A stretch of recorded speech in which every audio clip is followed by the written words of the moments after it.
Alrighty, looks like we are mostly stable. Bitrate's in the red, but when is it green? For me, realistically. Okay.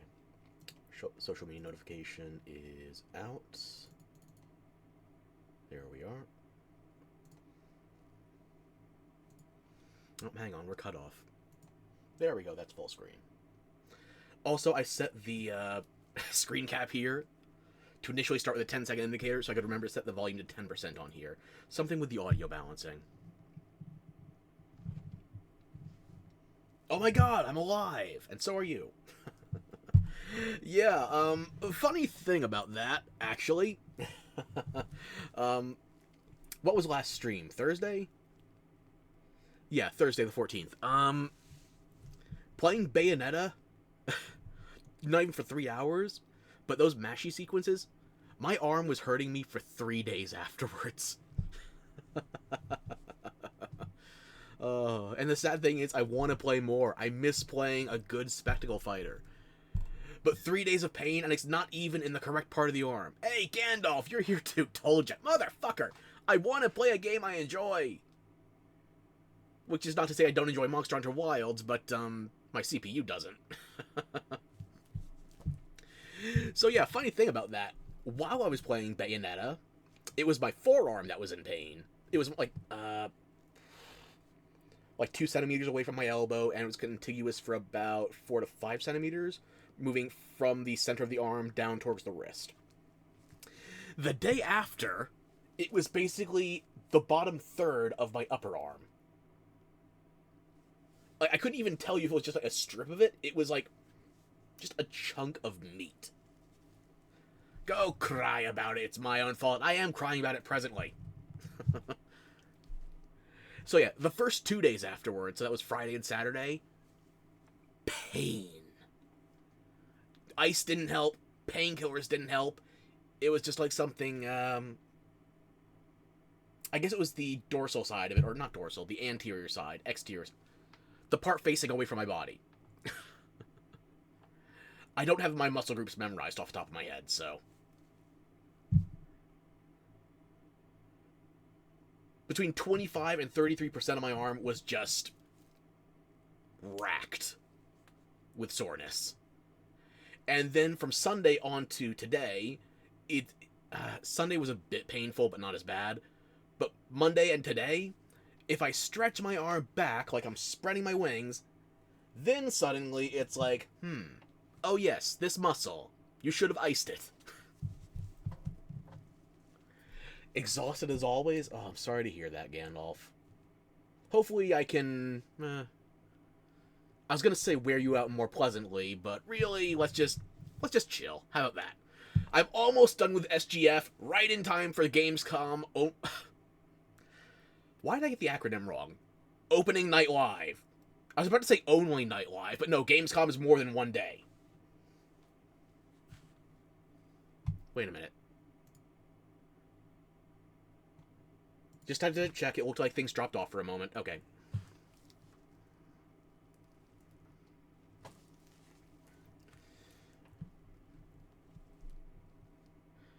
So yeah, opening night live for Gamescom should be starting... I don't have the exact time. Tonight. We are going to get information about Silksong. It is not just copium. I believe.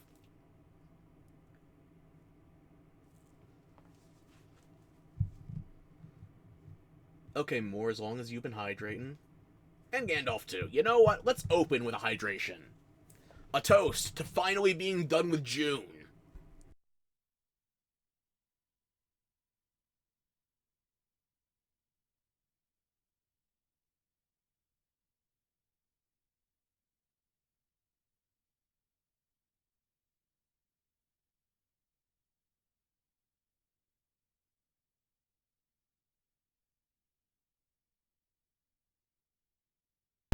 Alrighty. So do we kick things off? Or, oh, actually, I have an anecdote. Because over the weekend, it was one of my aunt's birthdays. You know, because she has multiple per year. Whatever. It was my aunt's birthday. we were celebrating on the weekend. I got Italian carded. Because, you know, I say I'm Italian. I'm Italian-American. My uncle wanted to take his wife to a nice restaurant, an Italian restaurant. He's an authentic Italian, Sicilian. I go to the restaurant, and my American accent, which people pretend I don't have, especially my Jersey accent, kind of bite me in the ass when I was ordering. Because me, an Italian-American, trying to order an Italian dish at an authentic Italian restaurant, was speaking to an Italian waiter. So I talk like I'm a goddamn Showtime or HBO special. It's like, yeah, I don't know, maybe I try the chicken giambata. And the waiter looks at me like I have grown 4 extra arms.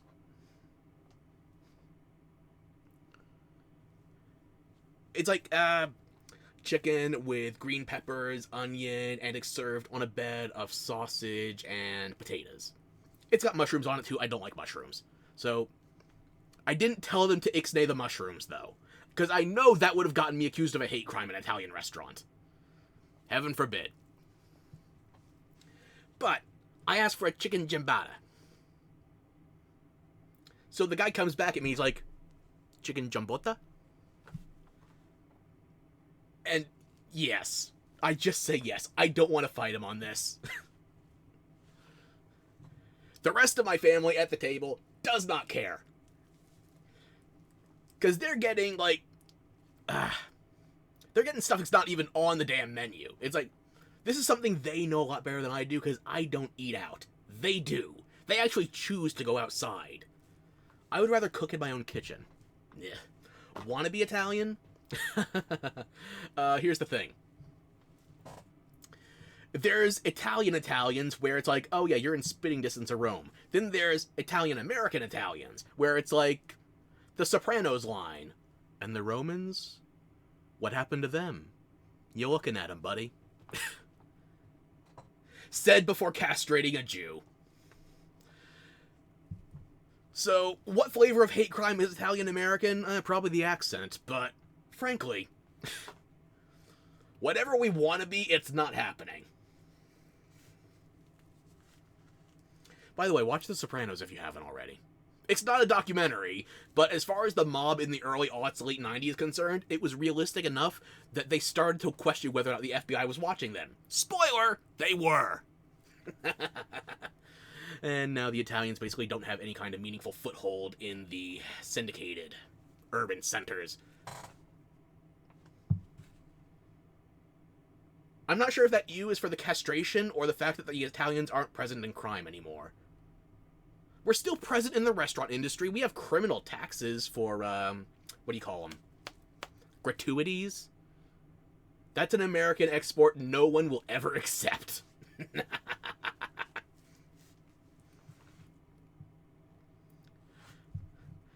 So when I get the food, by the way, it is a platter. This thing could have been family-sized. I could only eat the chicken, never mind the sausage, the potatoes. I took a chunk out of the pasta. Youth of my existence. I've earned that. It is this giant platter. I had to take probably half the damn thing home with me. I could only polish off the chicken, never mind the sausage, the potatoes, the pasta, the onions, the peppers. I probably should have pawned off the mushrooms earlier. There's so many goddamn mushrooms. Do they think I'm a Super Mario brother? I guess I am a more Japanese-flavored Italian. I wasn't wearing overalls, though. Maybe a little red. But yeah, trying to eat while I'm still stuck in these damn braces, I should have worn red, actually. Even though it was served in a masala sauce, so a red shirt wouldn't have helped me there. Maybe, I don't know, a beige or a brown. Because, you wear a red shirt when you're eating a red sauce. Anyway, BRB, you'll have fun without you in the meantime, you'll allow this time.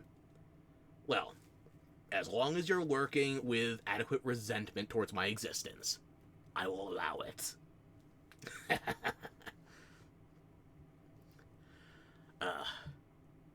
So it was a masala. Usually I can taste a bit of lemon here and there, or I can at least feel the tinge of the citrus.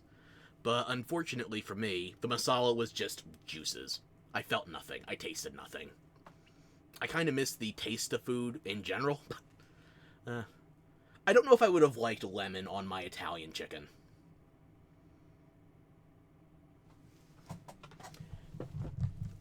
The moral of the lesson is, know what your tongue can do before you open your mouth. Because otherwise, you are just going to cram your foot right up in there. But enough about the toadstool, or the toe stool. Let's, share something that I've been meaning to catch up on. Let me know if the audio levels need to be modified. Because right now it's feeling a bit too quiet.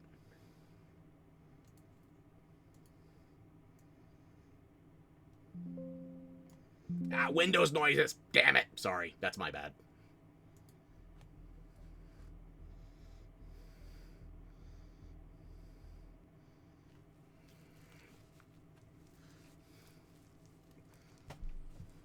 Mature audiences. We are not going to be mature about this. Not even slightly.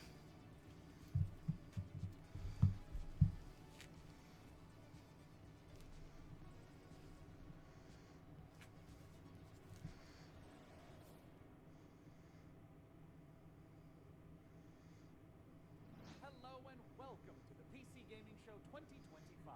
My name is Sean Plot, and once again, I am thrilled to be here with you, showing you the latest game trailers, previews, and world-exclusive first looks at what's ahead in the world of PC gaming. To everybody saying I'm obsessed with plot in the likes of female action games, this is my kind of plot. Ninefold. More importantly, I'm delighted to be joined again by the... And I'm holding back on the Eggman jokes. Thank you, Sean. It is great to be back on the PC Gaming Show, especially since we're cooking up something extra special this year. As you can see, Sean and I are broadcasting today's show from a crucible of clandestine...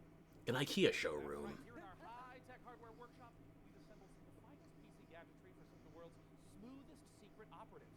You know where all the spies get all their coolest toys? It's from us. We've made headsets that double as wall-climbing suction cups. We've made keyboards that can turn into cars that turn into boats. We've also built a laptop that's a crossbow that's also a blunderbuss, and I'm afraid to touch it. That's how you know it's good. We made a gamer chair that turns completely invisible thanks to cloaking technology. Sean, the invisible chair never actually made it out of R&D. Well, that's what they want you to think. Regardless, we're in the process of using every ounce Didn't see that coming. Top secret burn after reading black books engineering at our disposal to build what we call The Rig. The Rig is a top-of-the-line AMD-powered gaming PC, and it could be yours. Because Nothing to do with big rigs trucking. giving it away to one lucky viewer at the end of the show. but that'll happen a bit Though it might heat up like an right engine. now. Let's kick off the show the PC Gamer way with count 'em, three world premieres. And because we are 2 months late, these games might already be out. Let's find out! Dahlia, I know you're nervous about going home. But you're going to be fine. We don't know the state of the crisis.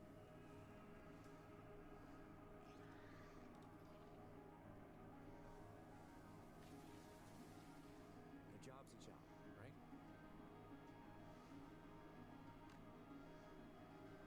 Get in, get out. Don't get sucked back in. Vulcan Spider-Man.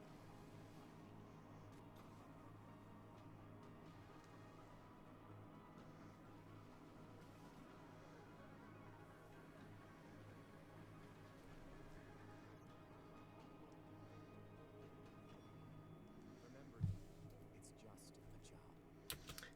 This screen has more personality than all the gameplay we've seen so far. Aside from the grappling hook down the middle of the hand, it makes me think live long webhead. This screen actually has me thinking things.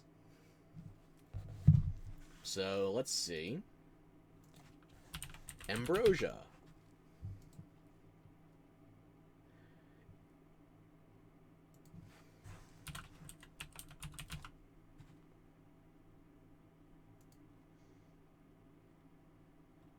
There we are, Ambrosia Sky. There's a demo out, but no ETA, so... We are 0-1 for games that we can mysteriously try immediately after the trailer.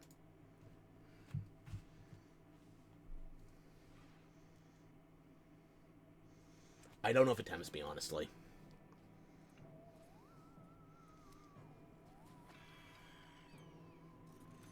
My gut, it says wizard with a gun. First person version?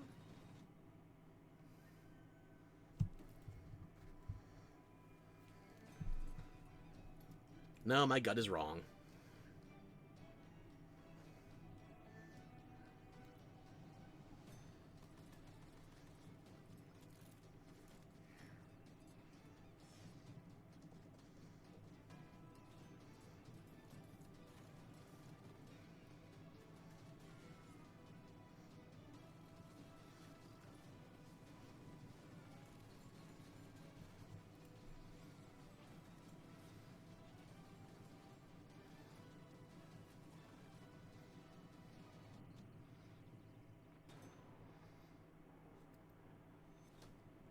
Far, far west.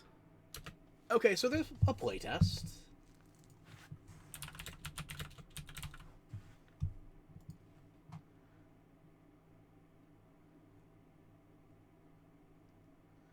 Doesn't look like you can sign up for the playtest on Steam, unfortunately, so that has probably wrapped. It is a 1 to 4 player co op shooter, and it honestly does not tempt me. That's unfortunate.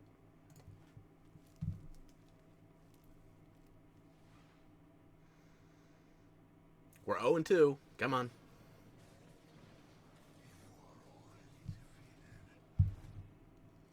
Uh-oh. The Sword Coast. Neverwinter. All these places will be consumed. They call you the Shard Bearer, a piece of gifts blade within you. World Premiere! It's a remaster of a game that... I'd rather play traditional D&D than this... Would you call it a CRPG? Did you really think you could keep such relics of our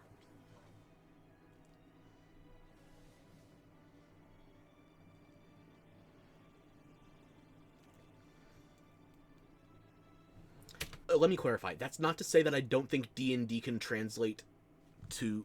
How to phrase it politely. I think D&D is capable of being translated to computer games well. Obviously, Baldur's Gate 3 exists. And there's other... Maybe I need to try more D&D infused games. Like, one that I've been repeatedly recommended that I can't place the name of it.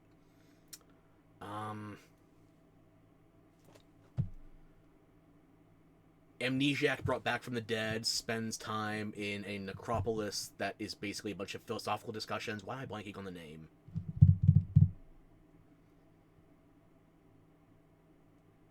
It's gone out of my head. I'm not going to remember it until an inconvenient time later. But if we're talking about getting a classic RPG remastered and it's working with traditional controllers as well as a Steam Deck, a mobile platform, absolutely.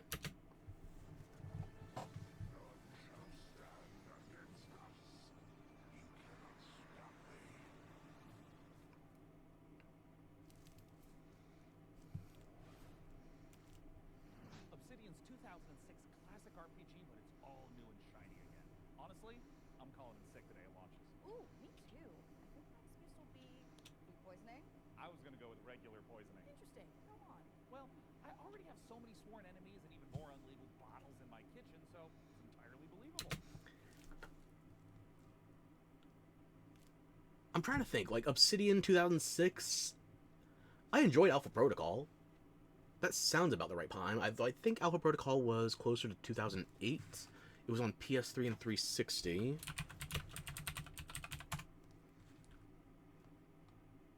...2010. Never mind.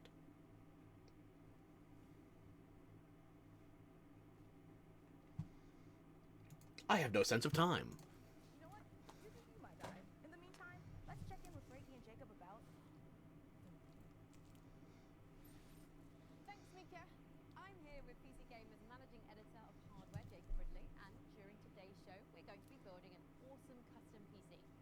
Even better, everyone watching will have a chance to win it for themselves.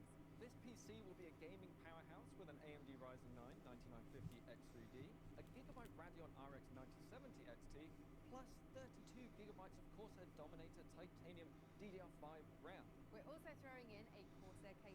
I don't speak AMD GPUs. I hope that's good. And a Corsair Night Sword RGB mouse, all handpicked by Jacob. We didn't forget a thing. I'm running one of their CPUs right now, though. That's where your mouse lives, sleeps, and entertains other mice. Let's get to work.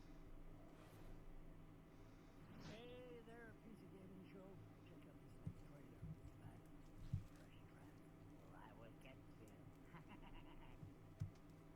How do you stop that which never ends?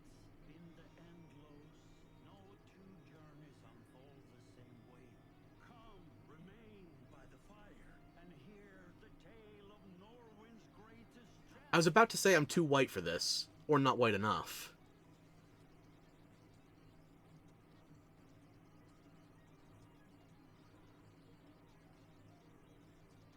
I would ditch the skis, but yeah, give me an endless runner with some good swordplay.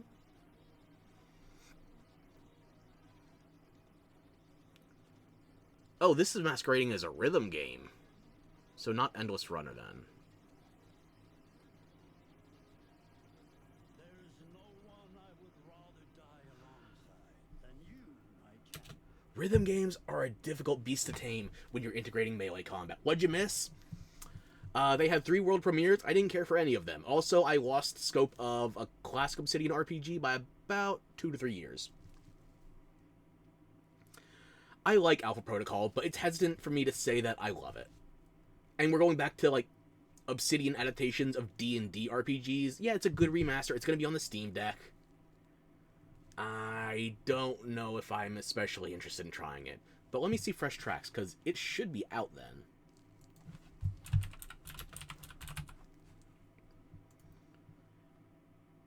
Should be. It got delayed 2 weeks.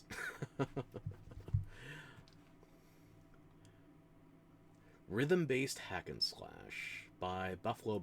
I never heard of ya. This is your first game. No wonder. It's your first game on Steam, at least. I'll put you on the wish list just because you're the closest thing interesting we've found so far. Womp womp. Yeah.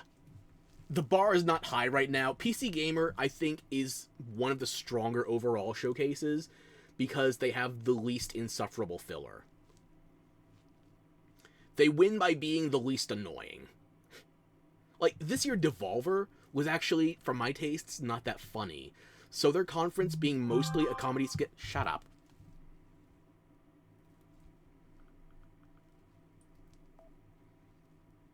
Hush.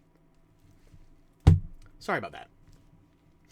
So their showcase basically being one prolonged comedy skit revolving around one game. I liked the one game they showed, but I don't think the humor landed. So Devolver was not peak this year. PC Gamer, I think... They have weaker individual games, but usually they have, like... Day 9 carries, can I say that? Day 9 carries the humor for a lot of the other presenters.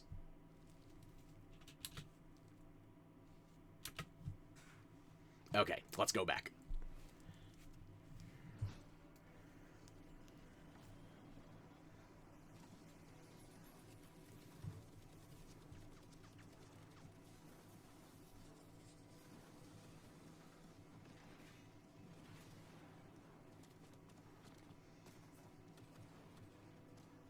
Something Ghost Runner flavored?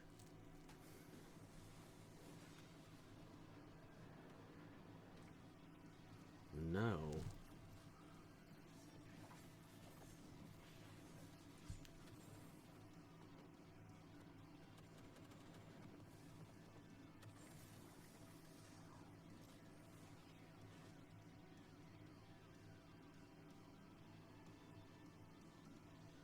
Please don't be a MOBA.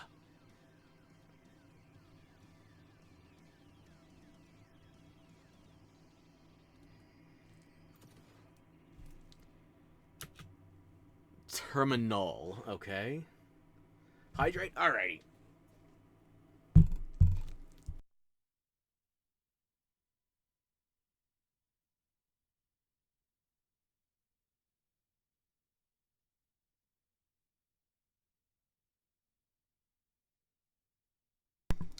Well, here's the good news.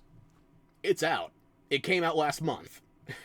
The bad news is it's mixed at 50-50, so this one looks like a coin flip.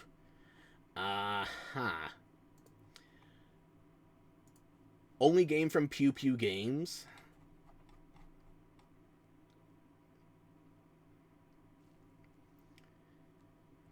Too little content separated by too many difficulty levels. Very few characters. Mid, average. Satisfactory. Sus.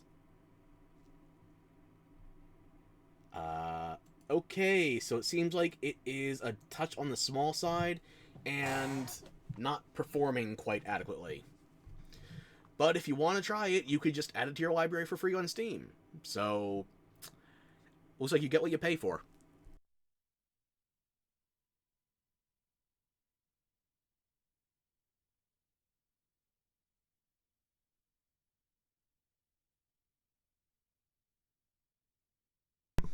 Alright, let's get back to this.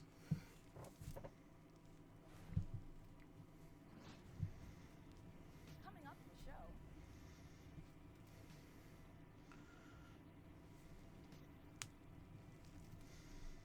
Are you giving us a trailer for the trailers?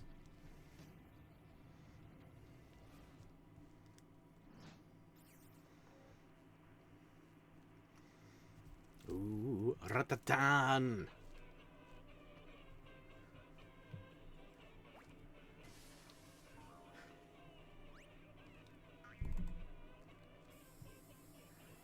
I'm jamming too hard. I hit the mic. Yeah.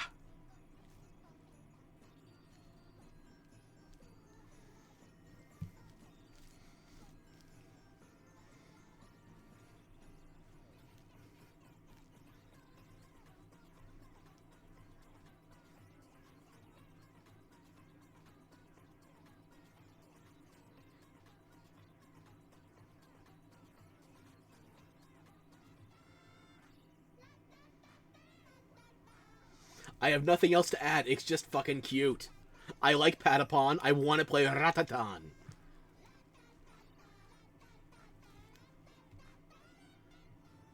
I wish it was launching in a 1.0 status, but they are still targeting early access.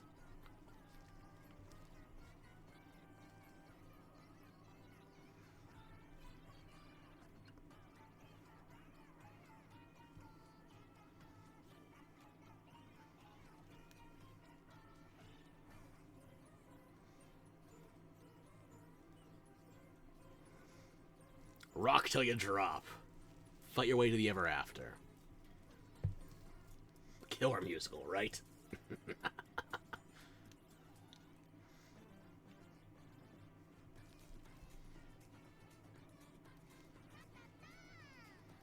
I want it! Unfortunately delayed. Damn it!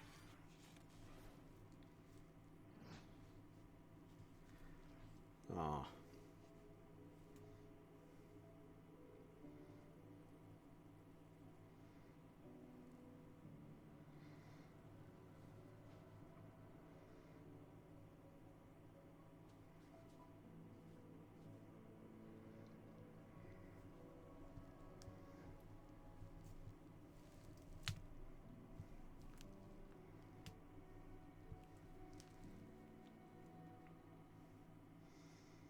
I feel like you've given me nothing to work with aside from cozy vibes, which is not enough of a selling point.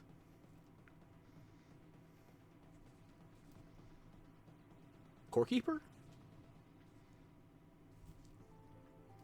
Hang on. Necess. Okay.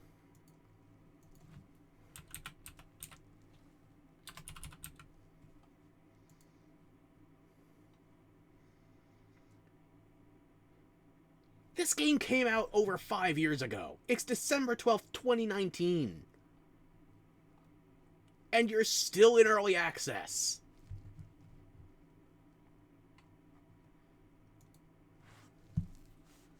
Cozy Vines are not enough for me?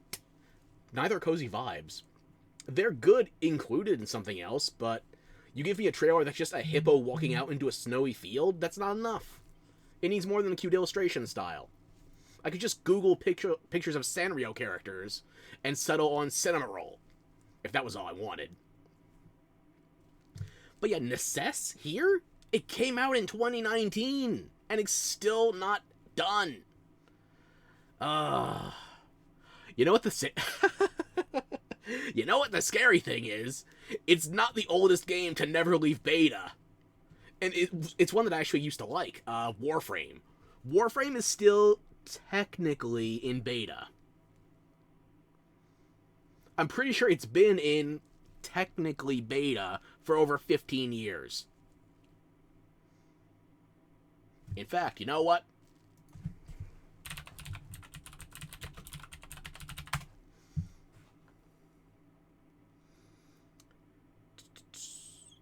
Warframe beta, Total Biscuit 12 years ago. Because I tried Warframe for the first time after watching Total Biscuit play it. This was 2013, 2012.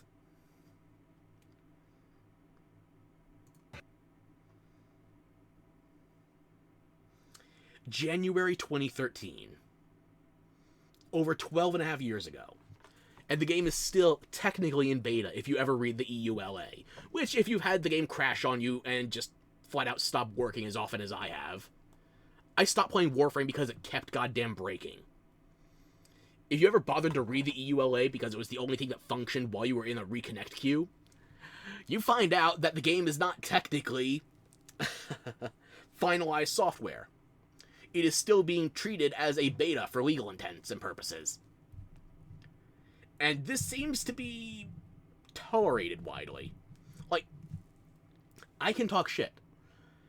I played Warframe for between PC and the PlayStation 4 version, at least 400 hours on one of them, and if you add the other one, between another 200 and 400. I played at least 600 hours of Warframe, and I enjoyed it so much, it's one of the free-to-play games that actually guilted me into spending money. It's like, I have gotten so much entertainment out of this, I feel like I owe you. So I bought Platinum once. And I got a big bundle, too. I think I had a 50% off coupon, and I got a $40 bundle. So that could have been like $80 worth of Platinum.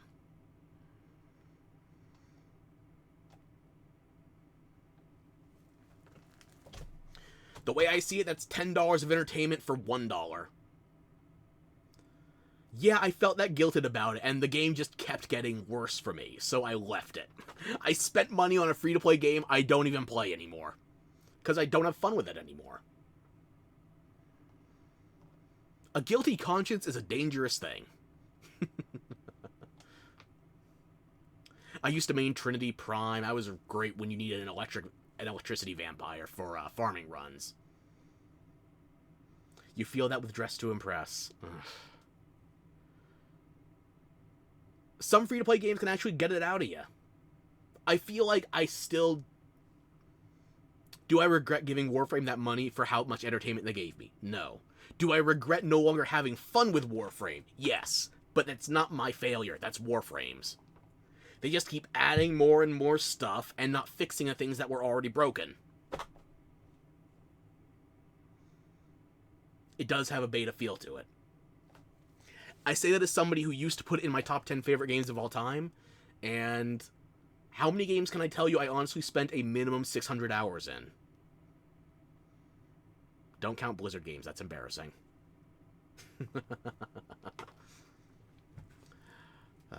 But yeah, Necess is at a PC Gamer showcase, and it's still in early access. 1.0, I'll believe it when I see it.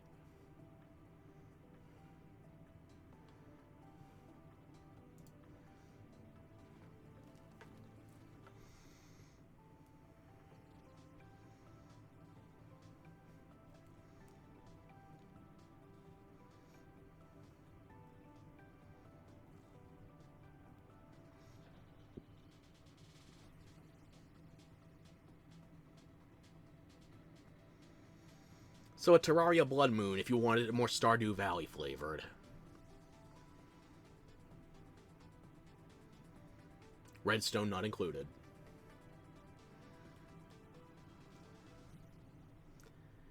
Yeah,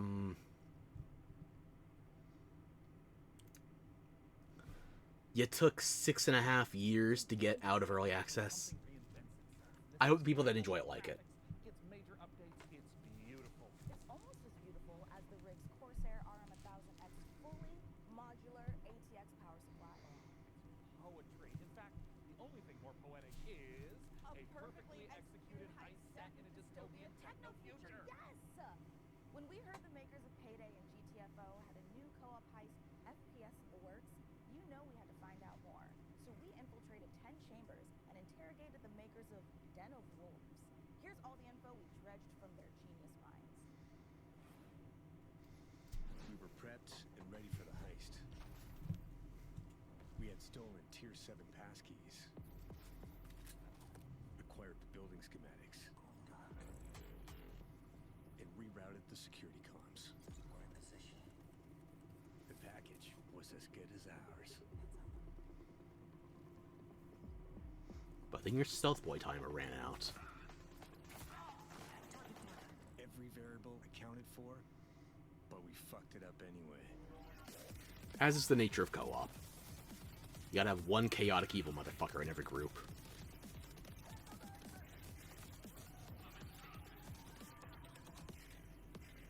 Next time, we gotta be even more prepared.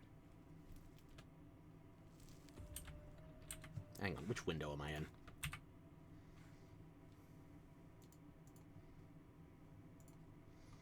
Den of Wolves. Do we have any other information? No release date, no demo, just TBA.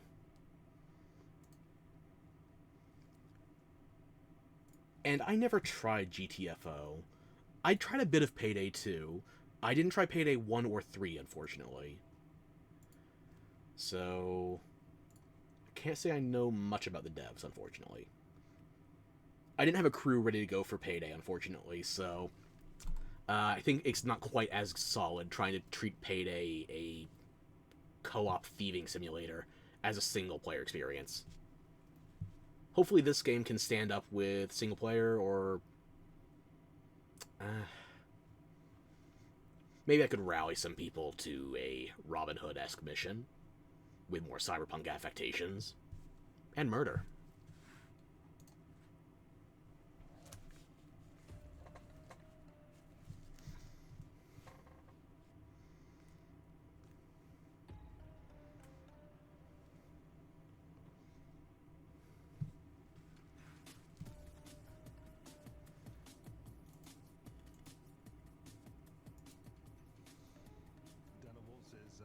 Oh, is the description cursed, or do you think I'm sentencing you to that co-op experience? We focus a lot on player agency, story, and keeping the player on their toes with some interesting elements that take you out of the brick-and-mortar world of Midway City, where the game takes place. It's a power fantasy, even though there's obviously tension as well, with like stealth segments and stuff. But the identity of Den of Wolves primarily is balls to the wall. Really, balls to the wall, and you named the city Mid.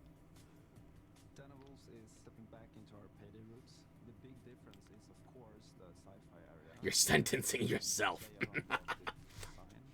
freedom we have with this sci-fi space is a bit terrifying, actually, because you can go nuts, basically. We've actually told ourselves to not try to over-design stuff, but not limit us creativity. So, Look, I'm not saying it's under-designed, but I felt more of a vibe off of something like the Syndicate FPS from... I'm going to ballpark at 2010. Hang on.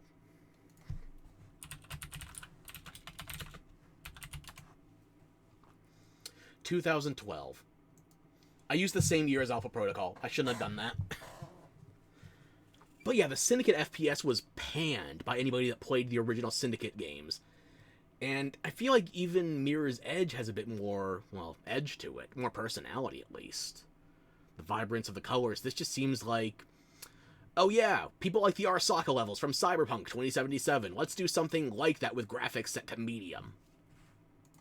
designing the Midway City from the start, we knew we wanted big mega-structure buildings to actually place our levels within and be free of how big levels we want them to be. It's this very large city arising from this see, you want to look out at the city and see, like, okay, so this is a living, breathing city and it works.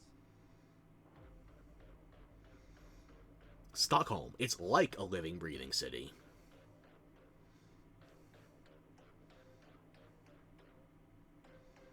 Who put a ball gag on the mask? Coming back to the high Give them a point raise. of, I don't know. After Payday 2, I felt like I had so much more things to do in my head, like what I wanted that game to be. A contemporary setting limits you in so many ways. Everything you do to enhance the game breaks the theme.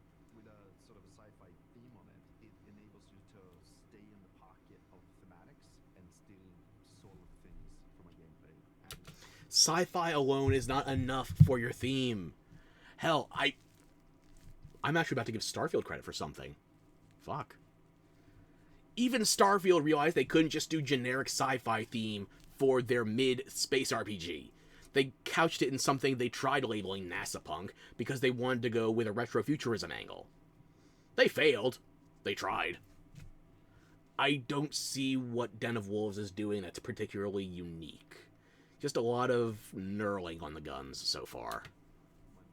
when making a game concept or a world, you have to think about what tools it gives you to solve problems in the future. And the sci-fi thriller theme uses a lot of tools to play with. If you don't have a good idea in mind with sci-fi, something that you can really flesh out, you just end up with tech-based magic. There's even like district wars and this kind of thing within the city. So it's a very classical in a way, dystopian take, kind of like a classic role-playing game of saying like, oh, this is the backdrop, and I'm gonna hand you a new adventure and have a bit of fun. So there's something called dives in the game. It's basically a neural heist in the middle of whatever you're doing in the. We watched Inception that one time. Jump to this other place. Thematically, there's these architects. Oh shit, instead of Inception, it could be Mindjack. Injected into people's minds, and then we're trying to break into one of those.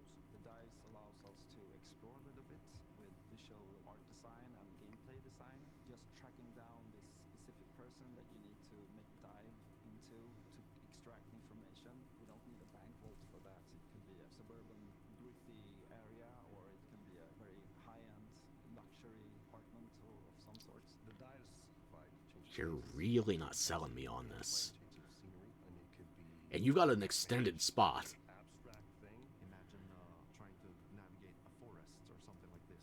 But it could also be a Japanese temple or a fortress in the Swiss Alps. Ah yes, exotic sci-fi elements, like a Japanese temple. Because it's this very Did I already... I already made the Arasaka jokes. Fuck it. from a shooter to a platformer to a horror thing. Or you can have sort of parkour experimentation where you can run on walls. We make rules for what the dives are, what they can be.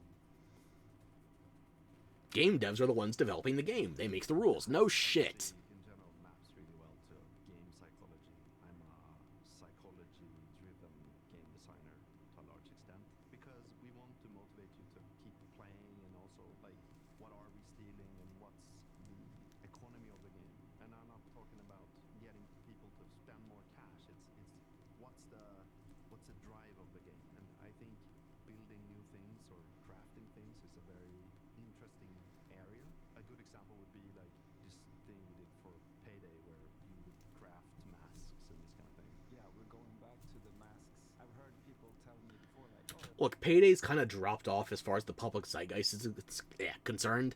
I see more stuff with Payday masks from Russian Badger videos than I do actual Payday players. And these masks... yeah, we're going back to the masks. These masks are not hitting. Now, if there's good customization for them, we can talk. But if we're talking like these 4 masks as vanilla, I got one submissive and breedable joke in there, and that's about it. And eventually that ball has to roll onto something more tantalizing. Because the rest of these could just be low-res Oni from any other vaguely Asian game. I've heard people tell me before, like, oh, GTFO and then it's a masks game, right? I'm like, really? Yeah, maybe it is. But we wanted to make something different. Like, I never remember masks in GTA 4. I know them in 5, yeah, but that's mostly the online. skull masks. Like, we don't want to limit us to not do it, but with the mask we have now, we actually wanted to bring some feminine, some sexiness, questions we actually had was the Keira Knightley pout that she has, and there's also like these Japanese theater demon masks. Look, with, go Asajj Ventress or go home. in the dives, you know, basically you make anything. The masks are this expression. If they give me a Cleo mask like the Assaultrons from Fallout 4, then we can talk.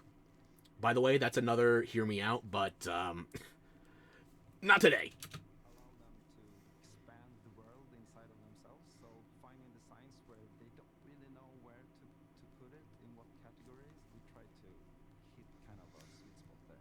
Don't bonk me. Look at the Assaultrons from Fallout 4. Those breastplates are way too pronounced. And Cleo's got the voice. Beautiful thing, right? Especially when we have these situations where shit hits the fan and you panic together and try to solve it. So if you put 4 people in a room and they play, and you start to hear the voices go up, and they start to be loud and everything, then you know, yeah, it's something, you know? Men, tisk. Look, I'm bi. It means I'm going to creep on both genders. I'm going to get everybody equally uncomfortable. That's what it means to be perverse. If you want to find out more about Den of Wolves, head to our Steam page and make sure to wishlist now. I'm wishlisting it more out of curiosity than an actual interest in playing it, because I want to know what they do. As I said before, as far as these devs are concerned, I only know a bit of Payday 2. I don't know what else they've done.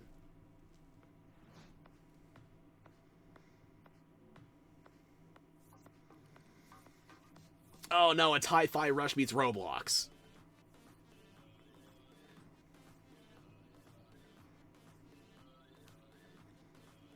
That might be an insult to Roblox, actually. Never mind.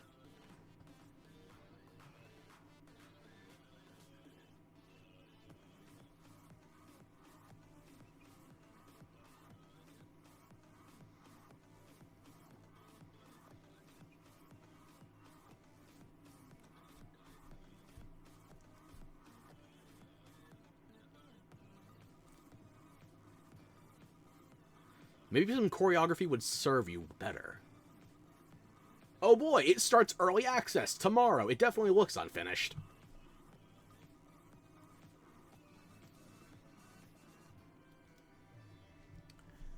Yeah, I think that's gonna be a pass.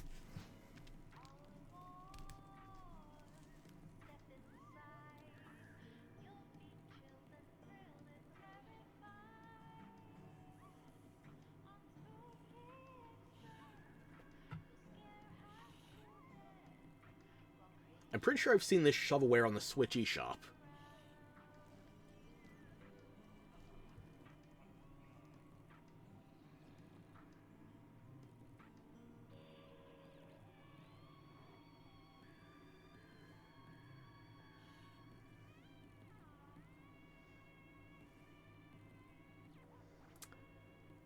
Yeah, that train is, chugging along.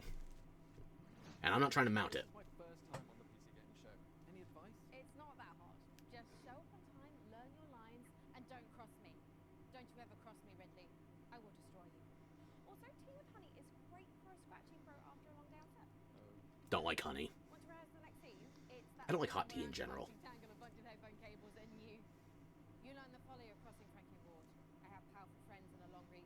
Or you could tell us about the next part you're going to install. Yeah, let's do that, please. You're also a tiny thing with a British accent. Taurus Master has a few special features to make PC building easier.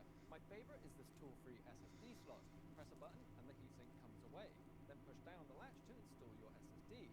No screw required, which means no more crawling on the floor looking for said screw when you inevitably drop it. Who are you to deprive me of my screwing? I'm boring? Well, I could be boring a hole through that motherboard if you actually let me keep the screw. Then this is Wi-Fi antenna. This combines standard 2 Wi-Fi connections into one easy. I think the antenna needs more of an extendable rabbit ear. No need to screw anything in. Lastly, if you want to disconnect your GPU, hit the button in the corner and pull it out. Job done.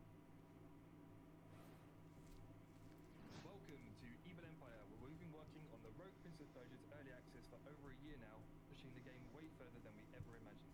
I mean, just look at me playing. I'm happy, the team is happy, and our boss is happy. And the players, well, they seem happy too. Our 1.0 launch is fast approaching, so here's where we're at. You know, let's actually check those reviews. The Rogue Prince of Persia. It is $25 in early access, and it's actually holding it very positive. Overall, 87, recently 97. I'll be fucked. I only found one negative review on the front page.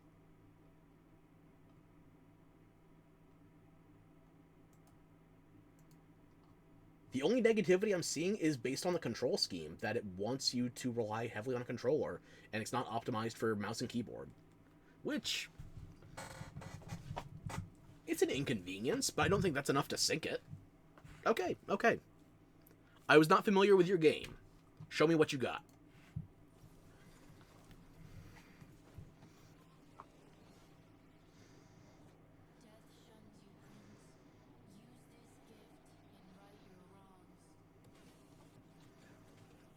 I did not play a ton of Prince of Persia growing up. The one I remember most is probably Twin Princes, and that's just over the box art.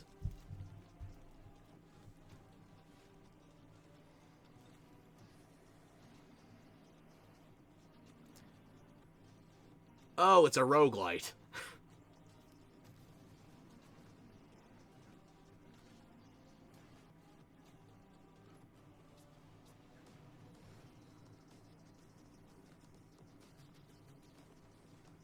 Also, I guess I am more familiar with the 3D Prince of Persias over 2D.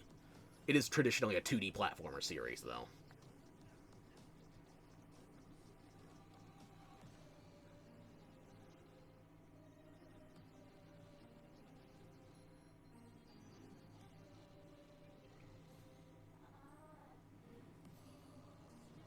At least we get to be Persian this time, not albino.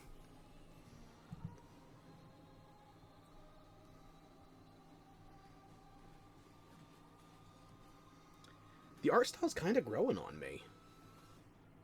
You have the opportunity to save your kingdom as the worthy Prince of Persia.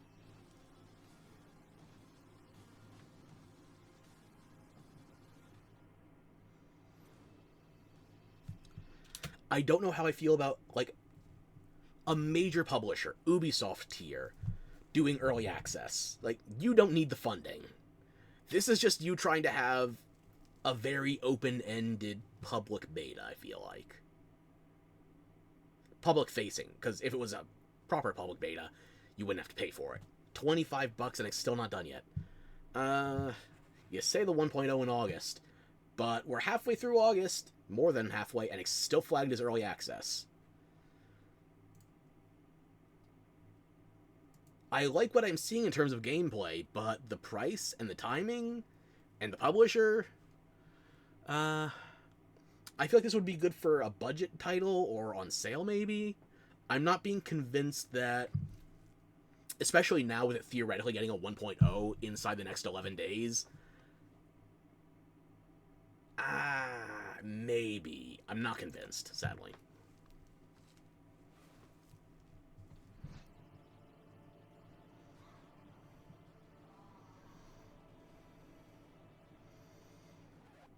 Yep, that's me. You're probably wondering how I ended up in this situation. We were the conductors of the train, tirelessly serving our passengers with kindness and respect.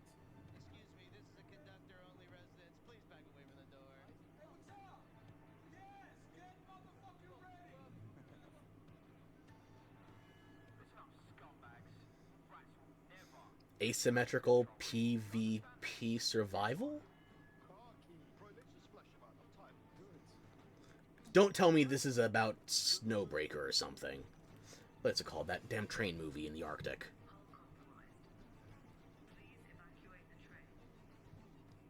No, I don't see any snow.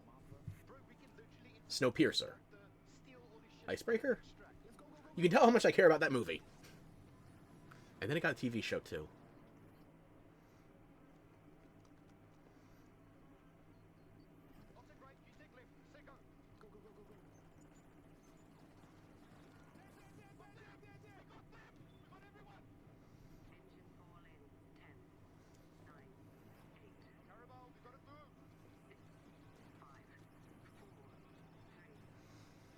So are all the players conductors then? It's not like the passengers are a separate faction? Playtest for free is already over.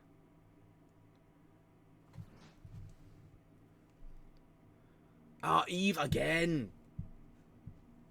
Eve Frontiers Founder Access is the first public step in creating a visionary sci-fi survival experience. How does Eve fail to get me every time? I actually like spreadsheets. A tiny blip in a seemingly endless universe. As you struggle to gain a foothold in this hostile world, you can build rudimentary structures, improve ships. I'm struggling to trust you're actually going to support your spin-off. Dust 514, never forget. About the universe and the ancient civilizations whose remnants still roam the skies. Everything requires fuel to operate, and good resource management is crucial to survival. The most potent source of fuel, crude, is necessary to build formidable ships, advanced structures, and even... I don't see any Americans attempting to intervene with that, so how much oil does it really have? Smart structures are highly customizable and open the possibility for emergent gameplay only bound by your creativity. Founders have already created custom tournaments, specialized trading hubs, advanced security systems, and more. Are you ready to lose yourself on the frontier? I'm not. Good for you. Wow, I knew space was dark, but that was dark. CCP really knows how to make the destruction of the universe look kind of beautiful. I'm honestly looking forward to... Well, the Chinese Communist Party is pretty dark. But if you're like me and the thought of being caught off guard is a no-no, just head over to the PC Gaming Show's Steam page and you'll find every single game we're showing today in one convenient spot ready to be wishlisted. So no scary surprises. Absolutely. And now here's a look at some of the great games from puzzle publisher Astrological. Please bring your A game. I'd say the days are blurring together. But what days? As for the isolation, I'm an introvert. Suits me. The contracts just keep on coming. 2 more rings to construct. That will put me short in power. Gonna need more hydrogen generators. Good news is I've managed to synthesize 334 liters of water in the past 24 hours. Now they want 200 liters and So satisfactory with no ground? good though. On completion, we'll finally acquire an electrolytic producer. And with all that methane at level 2, that means methanol. After that, despite the fact no one really knows what's down there, I push on and keep going deeper. Oh yeah, this one seems like a real gas. Probably gonna pass on this one, unfortunately. Welcome to Matsuzawa Manufacturing Factory Number 1.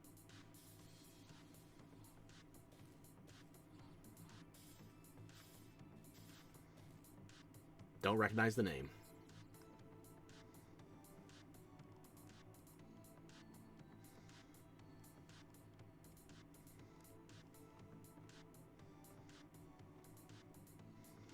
I like watching Tronics fix. I don't want to roleplay them.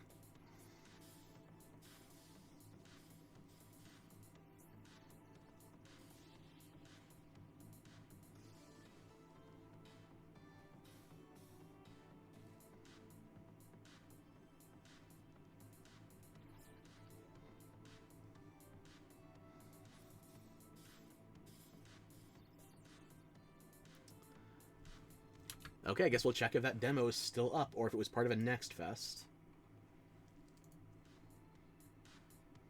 Give me the name again, please. Thank you.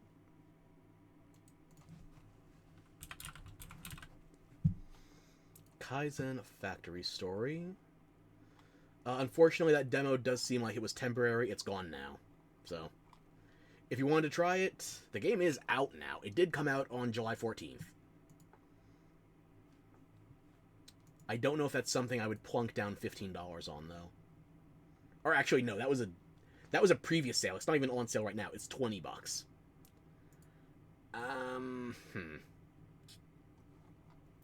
Not for me, unfortunately.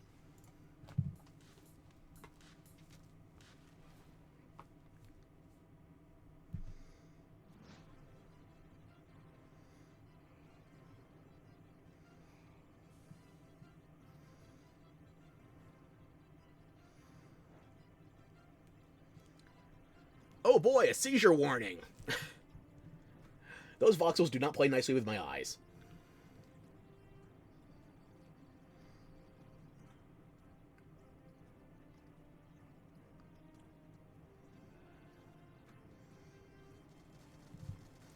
If one of your highlights for the trailer is somebody asking to take a shit, and then you get to watch another player do it, an NPC, presumably, the permission and execution of bathroom breaks, I don't know if that would make a trailer cut for me, personally.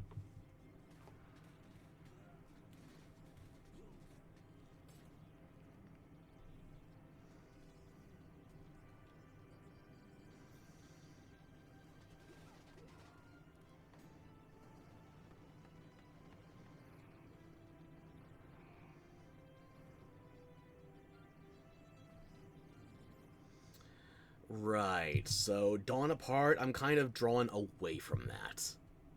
But hey, it's theoretically out now, if you want to give it a look-see. This is a factory in modules. This is more my art direction. Producing blue cores. Let's see how we got here. This facility was built out of these three modules, which were joined, stamped, and dyed with pigment. Produced here in our blue pigment refinery, which was constructed from these modules, made by combining these modules. The ASMR voice is an integral asset. Which were melted from polyrock, extracted here.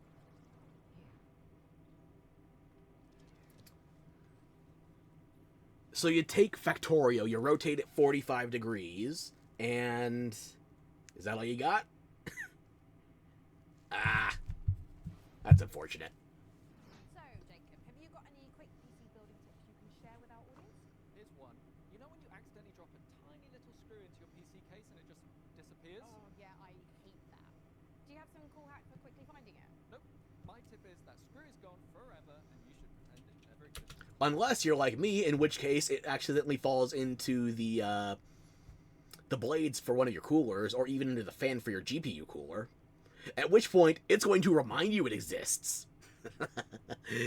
Vocally. Repeatedly. Until the end of time. Thankfully, it's my laptop, not my main PC, so that's only a problem for when I'm trying to work on the road. That last little niggling clink, clink, clink, clink, clink that never goes away, and it's also not there when I actually open the damn thing, so I don't know where it's hiding. Magnets don't help.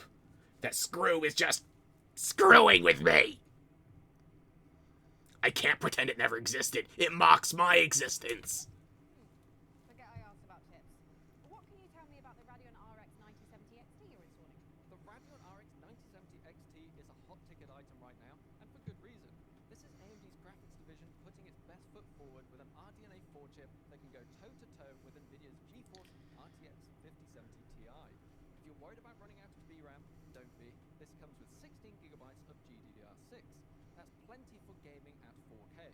Plus it supports FSR4, the latest version of... What's my 3060 at? 12 gigs VRAM? I think. But what I like about it most is how easy it is to undervolt. This lets you run it with less power and still get top performance.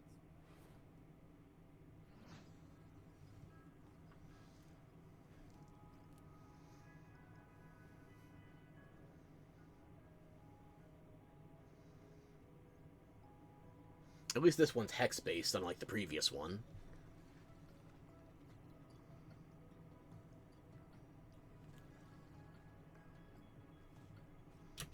Okay, just go back a little bit. One of these things is not like the other. One of these things doesn't belong here. Actually, three of them.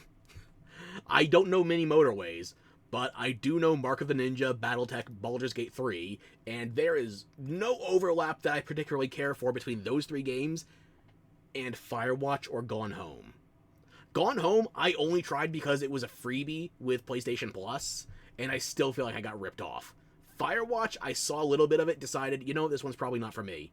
I did like some of the wallpaper art for it. The game, on the other hand, I have to strongly question how much your developers actually did for this game versus for these 6. Because, again, I don't know many motorways. But for 5 of the 6 of these, that is a wide berth of talent.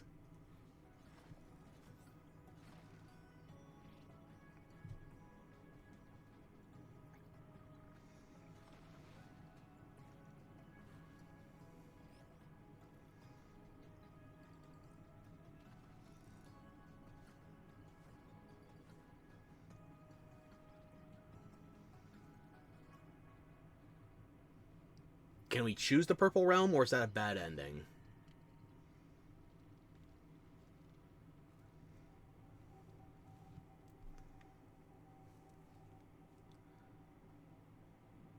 Oh, joy. Visual novel elements.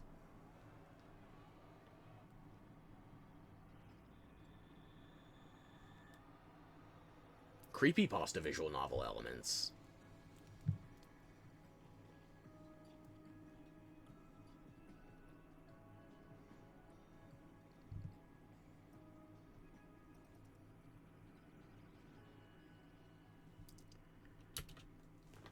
Right, so the demo is part of the next fest. They actually just say it out right here. I doubt they're going to have anything left of it.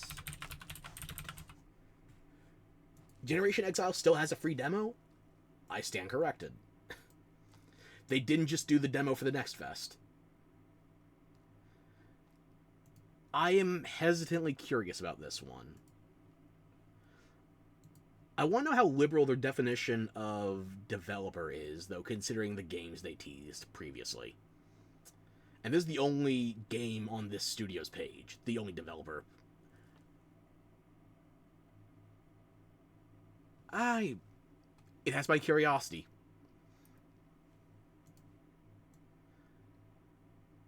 Which,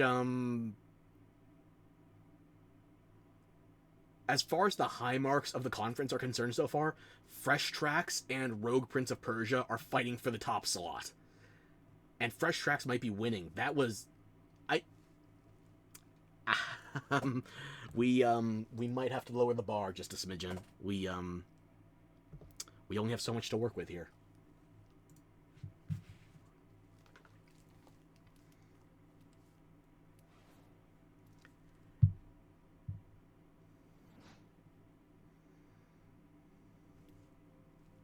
I know our odds.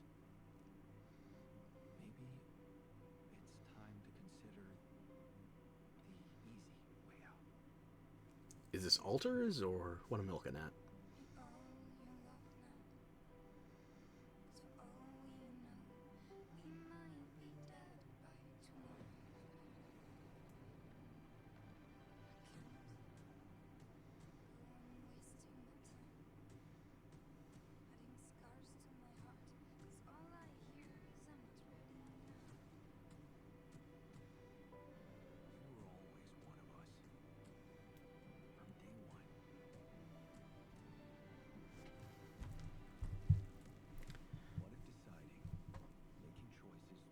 Yeah, it seems like altars, and hang on. Looks like the Twitch overlay is hanging up for a moment. I'm just going to refresh that, make sure we're not crashing. We don't lose connection or anything. Looks like we're okay. Already? We're fine. Okay. Yeah, Altars has come out since this trailer. And unfortunately, it got lambasted for usage of AI in the translation for different games. You don't think I'm crashing? Alright. Just making sure. I have to play cautious. Not the stream, at least. Good, okay. Yeah, the only thing I know about the Altars was it wasn't tempting me before. They were trying to tout it like some big Hollywood parallel project, and then they got critiqued for AI usage in translations.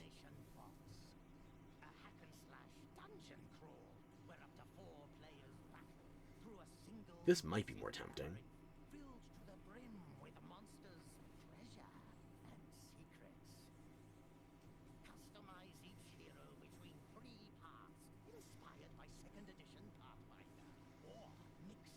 it's Pathfinder, motherfucker. Whether adventuring solo or Listen. Pathfinder doesn't have clerics. Cleric is one of my favorite classes to play. So, you tell me it's based on Pathfinder, I'm feeling like you're just a lesser version of D&D at that stage. And I already aired my thoughts on how D&D game adaptations are. Especially when you're bringing out, like, classic Obsidian getting a remastered D&D RPG. Bringing Pathfinder out after that is just kneecapping yourself.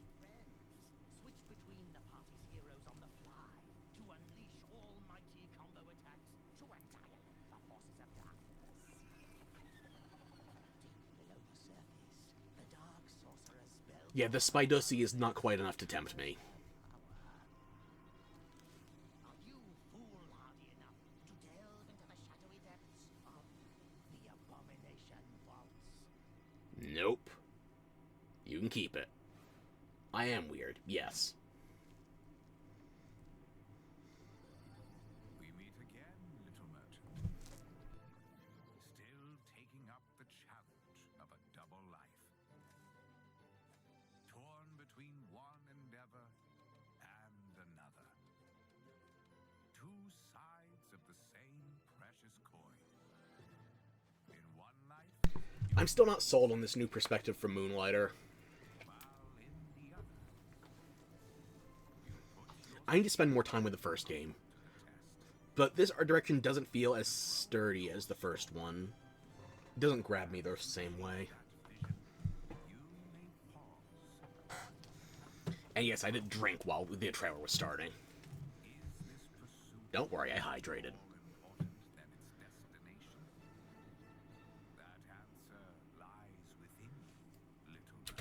Is the demo just part of the Next Fest, or is it still live?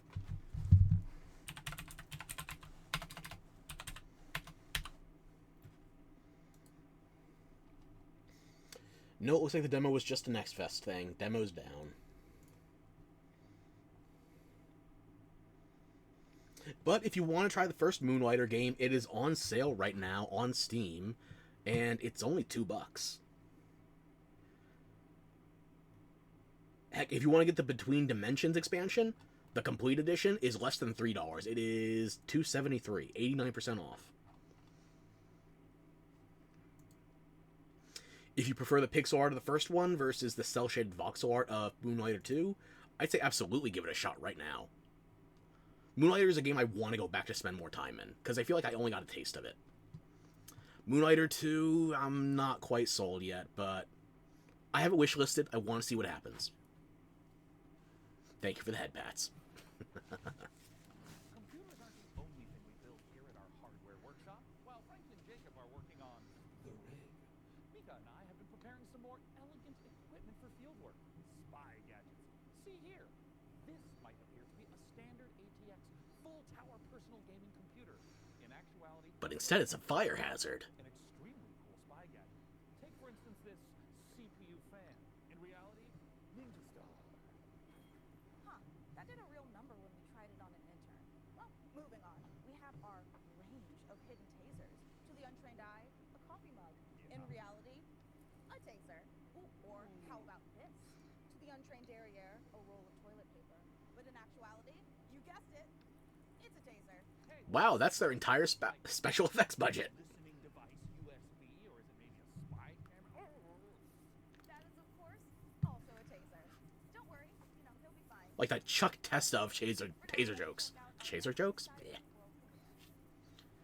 You need to chase that Moonlighter 2 trailer with something. Why are you cringing so hard right now? Because Day 9 clearly didn't get to write that part.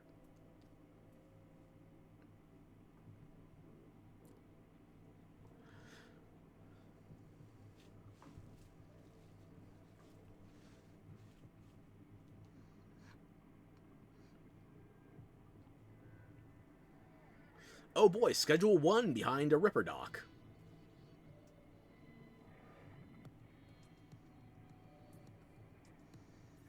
Frickin' sharks with frickin' laser beams on their heads. Those are more purposeful, though.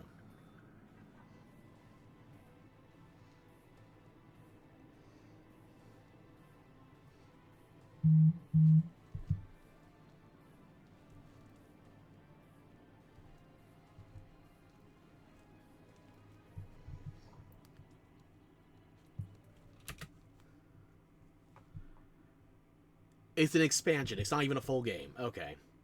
Barotrauma.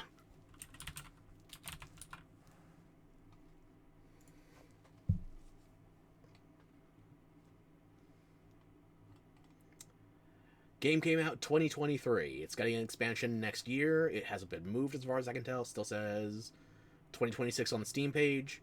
No price.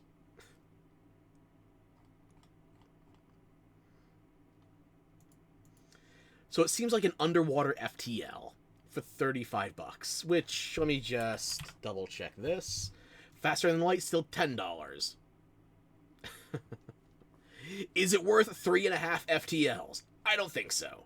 Can you pet the dog? That depends. Are you wearing laser-proof gloves? In fact, if you aren't, I encourage you to pet it even harder.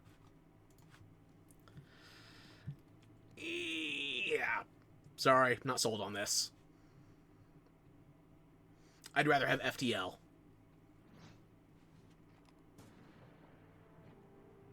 Oh, hi, you bitch. Every time. I think I saw many a true nerd try this game, actually.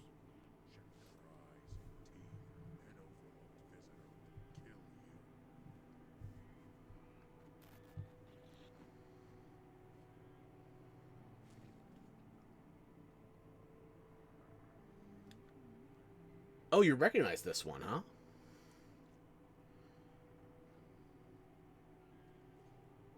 Okay.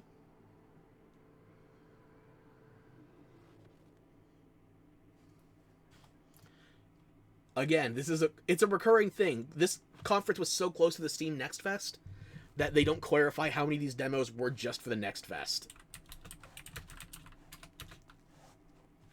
But it looks like No, I'm Not a Human still has a demo available.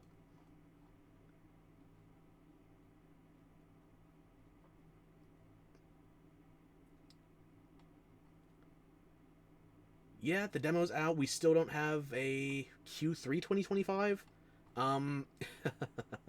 You got about a month left if you're still aiming for Q3.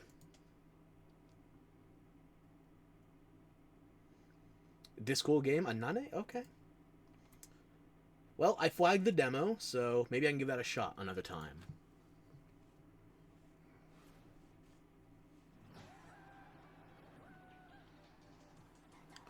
Because we really needed a more cubified version of Fall Guys. And this is my game, Botsu.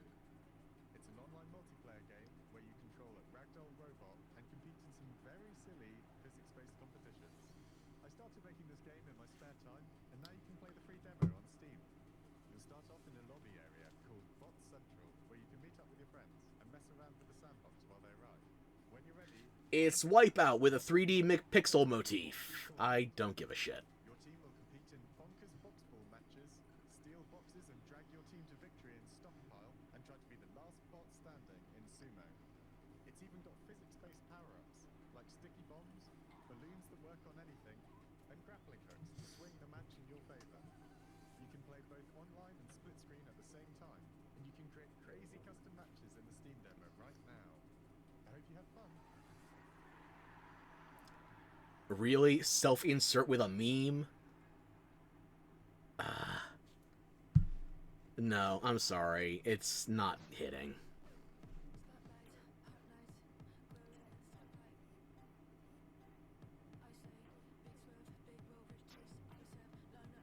AMD, I already have Team Red parts in my PC. Stop selling to me.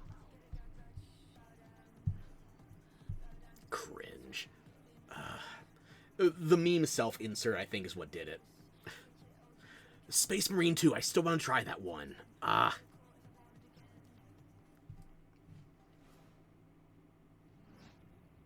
up in the show. I probably want to replay Space Marine 1 before I do, though. More trailers for the upcoming trailers.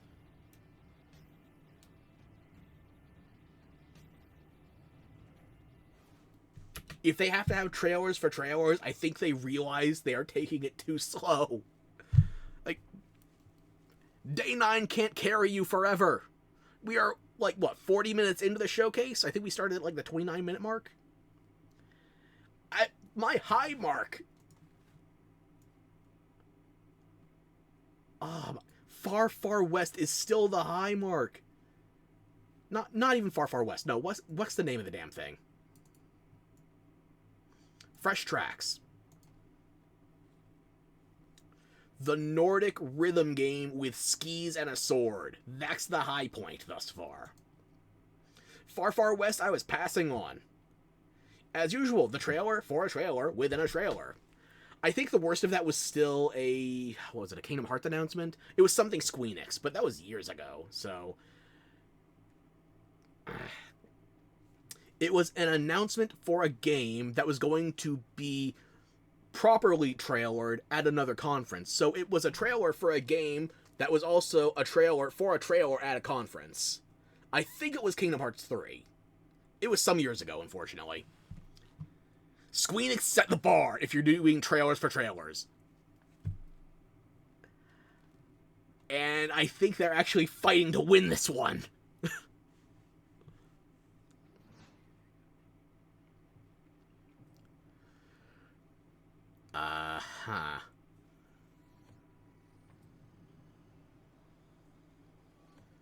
Oh boy, another early access update.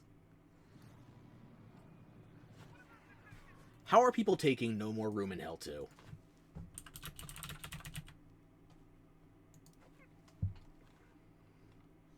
Early access for $30, and it's mixed. Looks like 63 to 65%, depending on if you want to go English overall versus recent.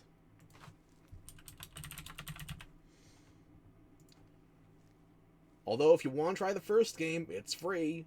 The soundtrack's the only thing that costs money in it that I'm aware of, although I haven't played No More Room in Hell 1, so...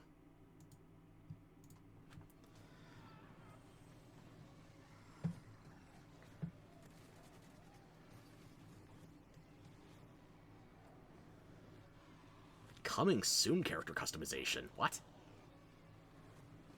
How early is your early access?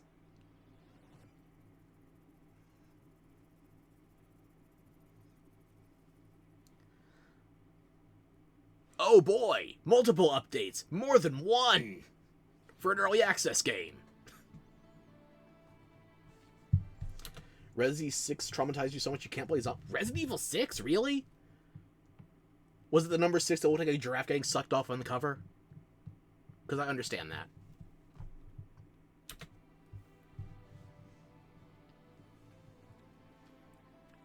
The only other traumatic thing about Resi 6 was how little horror there was actually in the game. It's the only one you played. Really?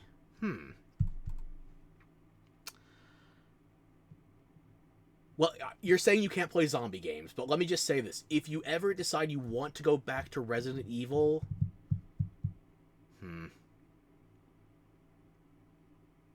I would hesitantly offer you Resident Evil 2 Remake.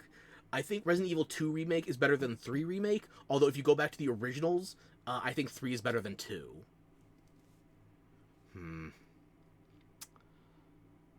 I know most people are bigger fans of 4. Personally, I prefer the original trilogy over Leon Kennedy Simulator. Unless you're playing the Wii version, which... the Wii Waggles in the Resident Evil 4 are... You only have 6, though. Okay, then. It's if you ever decide to go back. Like, I'll give you my 2 cents on Resident Evil. If you're talking remakes, I say go for 2. If you're talking originals, I say go for 3. If you want something more recent, I prefer 7 over 8. But if you want the more jovial, character-driven vibes, I think 8 is less scary. You're gonna love Lady Demotrice, too. Who doesn't love the 9-foot-tall vampire? At least until she takes out her Dragusi. And that's dragon, not just drag queen, by the way. You can be mortified all you damn well please. I've said my piece.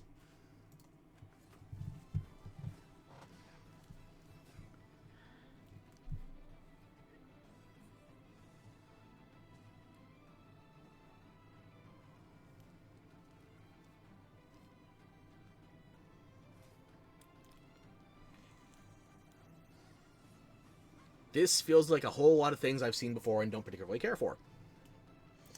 Now your 8-year-old self pissed your pants so much you ain't touching that shit again. Over Resident Evil... That was not even a horror game, mostly. That was an action game. I say with a lot of stubborn old man yelling at cloud convictions. It looks fine.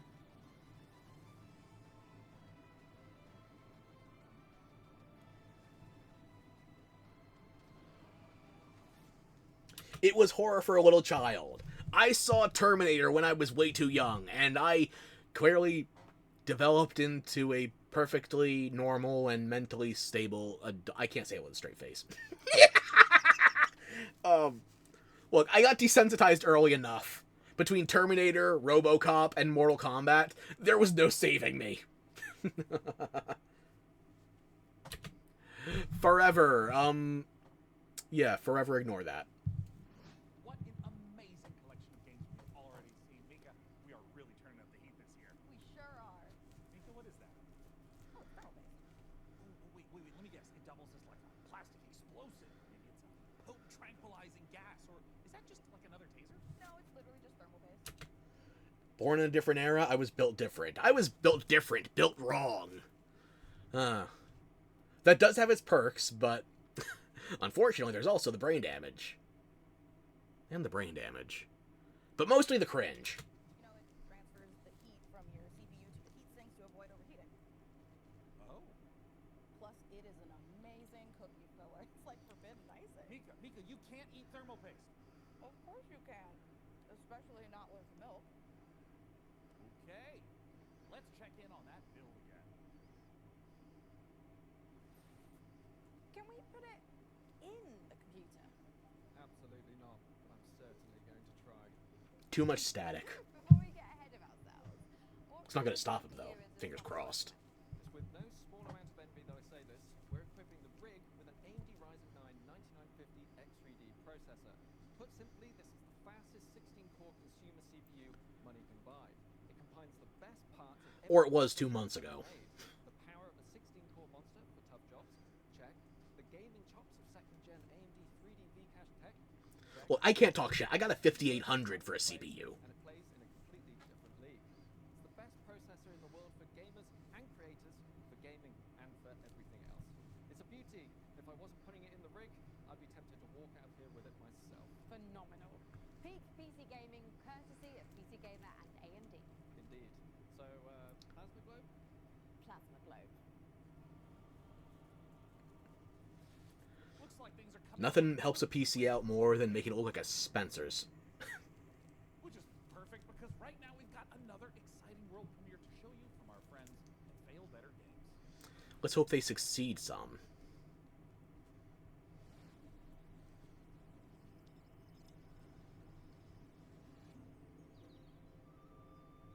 The village of Chandley is small, complicated, and everyone's got their own story. For Good visual impression so far. horticulture has been under a curse, making even the simplest act of cultivation unpredictable.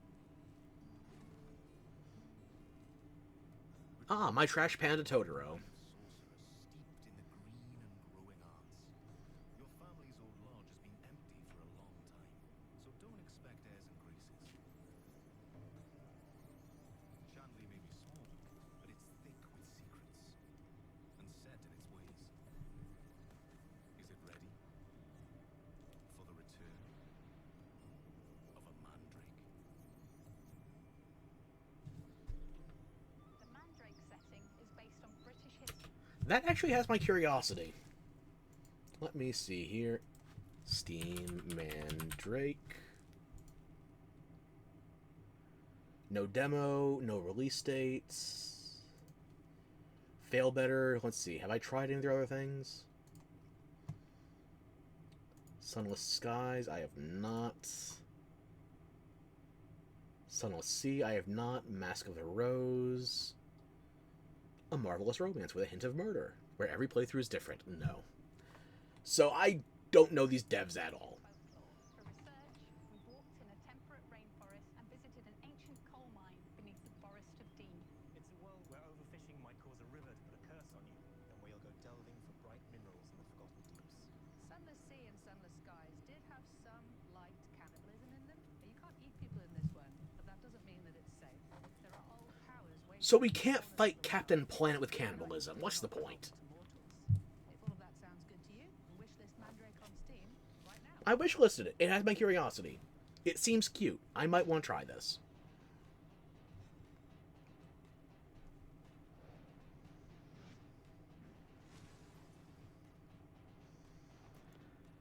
I gotta keep the stereotypes alive. The pizza game actually has my interest from the start. God damn Italian stereotypes.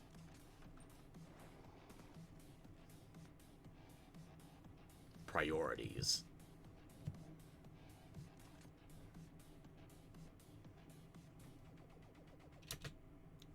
Literally Pizza Bandit.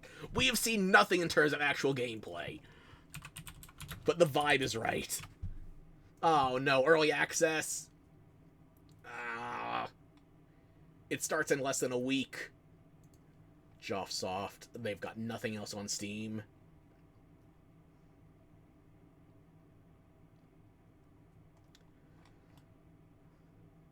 Chaotic third-person co-op shooter. Wow, you lost my attention in a hurry. Guns, gadgets, and dough. And a french fry backpack. And dragons? What? And now we're in feudal Japan.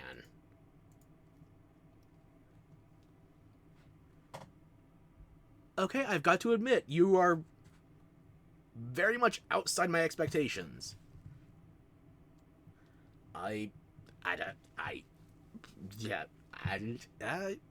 Fuck it, wishlist it. I want to know what happens. I don't know if I want to play this game, but I'm curious enough I don't understand what it's going to be. You get my curiosity.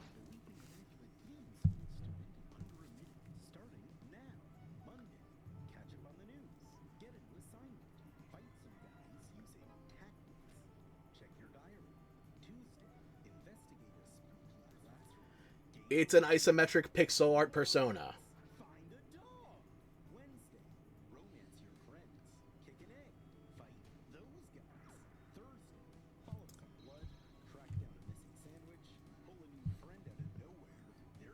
My record player didn't break. I was just baffled. I had no idea what the hell I was looking at with Pizza Bandit. It still perturbs me to this very moment.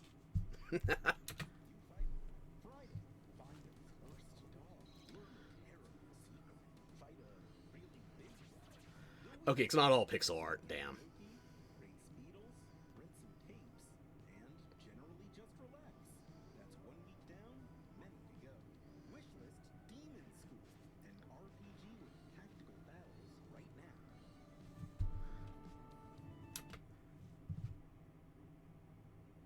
So yeah, I was talking Persona, and now we ended up in a school setting. Yep, okay, so isometric, retro / pixel art, Persona.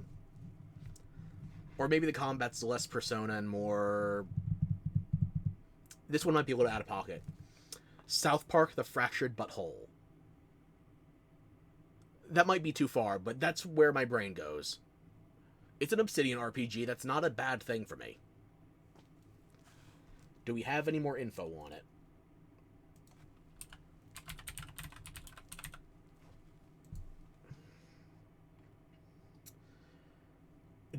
The release date is scheduled for September 3rd, so it's just about 2 weeks out.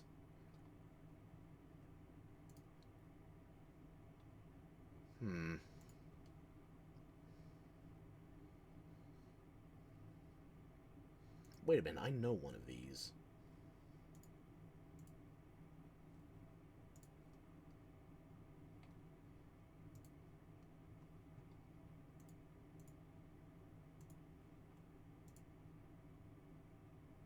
Have I played Gunhouse? It looks so familiar. I don't have it on Steam.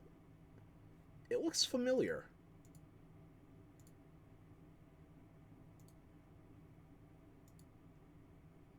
Huh.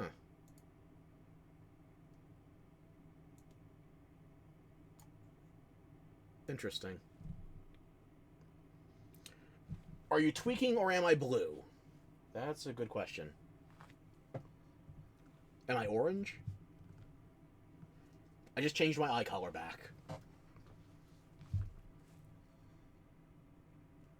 Now I replace some corners with rounded bits. I'm not seeing blue on OBS or the Twitch feed. Don't know what would be causing that. Okay, you're just tweaking. Fair enough. It is demon school. There's probably some demon drugs. And not the Monster Hunter flavor of them either.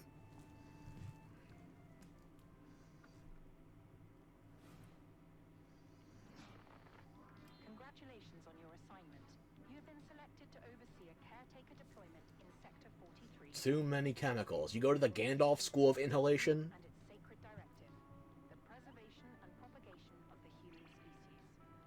After global hydrosaturation, Earth became uninhabitable. Humanity moved to orbit, but reproduction in space proved impossible. Moses responded with the human... Waterworld, a free contraceptive. Cryogenic embryos are grown to maturity in surface-based Lazarus pods, then transferred to orbital colonies for immediate workforce integration. Your caretaker unit manages every step: retrieval, growth, and orbital transfer. Caretakers maintain surface facilities, build autonomous power systems, and adapt to any anomaly, from environmental failure to unauthorized presence. Enjoy the rest of your assignment, and remember...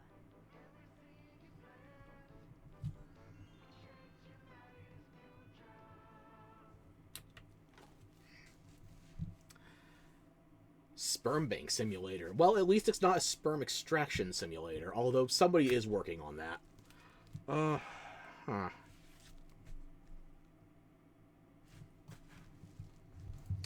Do we have more gameplay than just that, like, 5 seconds that was in there?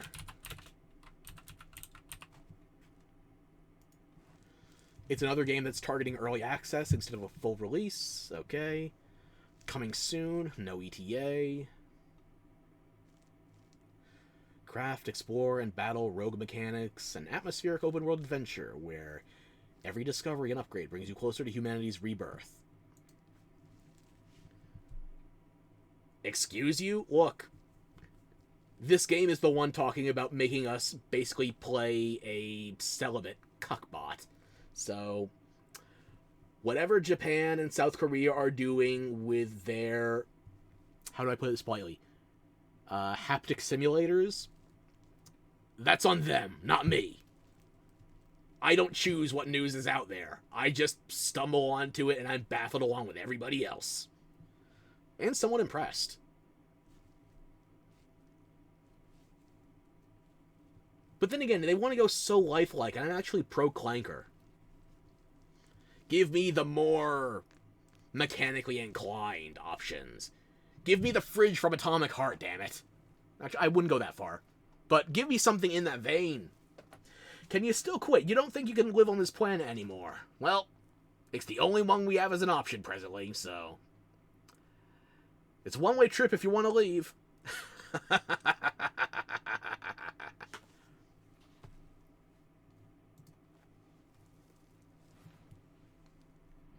the only one who can safeguard the future of humanity in The Last Caretaker.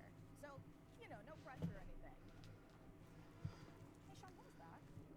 I am so sorry. I may have eaten a light snack that just didn't really agree with me. Wait a second. Did you get into my thermal paste stash again? I prefer the term computer hummus. No, that's definitely a train, which means we are right on track for our next world premiere. Legumpter. Nope, doesn't work.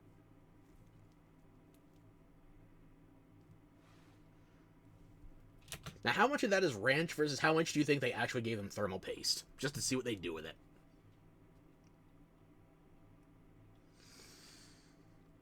I'm going to bet 90% ranch, and the other 10% they just didn't tell them which was which.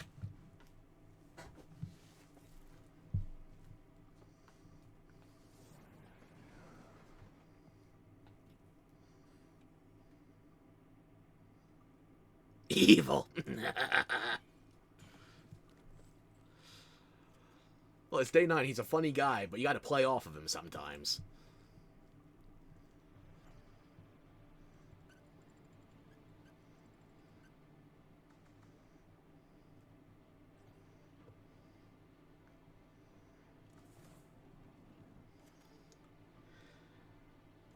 So far, I'm seeing just another. It's another survival game, but with a train. Unfortunately, I trained a different Tism when I was growing up. I used to be a trained Tism. Then I turned 5.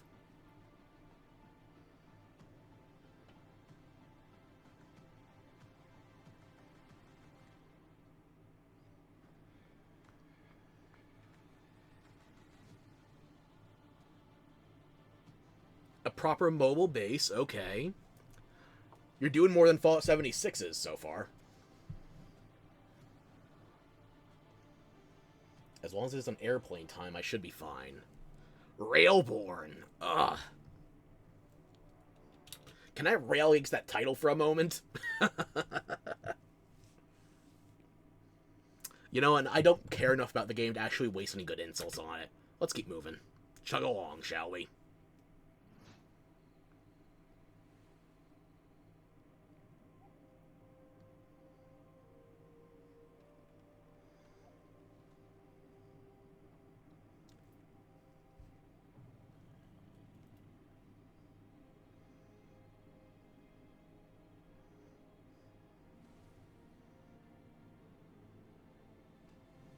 I like some of the creature designs so far. I'm not sold on the people.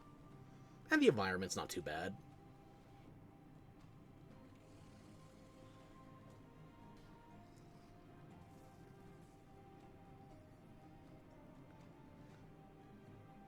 Why have a glider when you can become glider?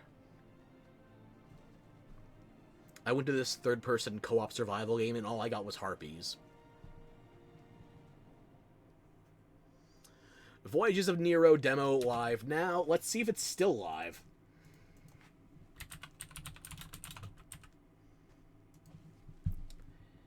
And that's a big fat no. The game is coming out in September 16th, about a month. And Treehouse Games has absolutely nothing else on their Steam page, so that's not helpful. RIP. Yeah, unfortunately, that's not much. Early access launch August 5th. They had to delay that by 5-6 weeks.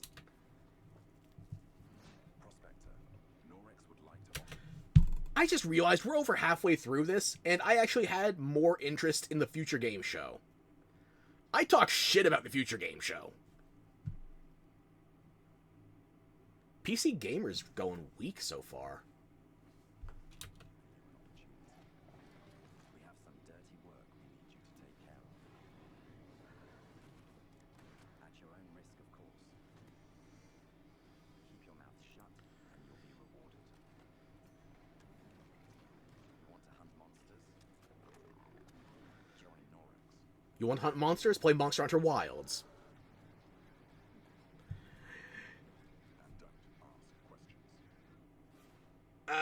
No. Sadly. Actually, play Monster Hunter World instead, or Rise. Wilds is still having some growing pains on PC. For console, absolutely go for it. On Steam, however, I say go with an older one.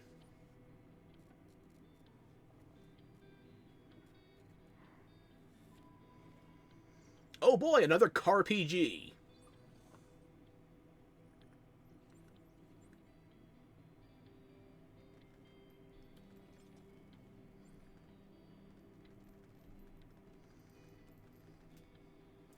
Never mind, it's a car PG with tower defense. Garbage Country, right in the bin. Actually, let me look it up.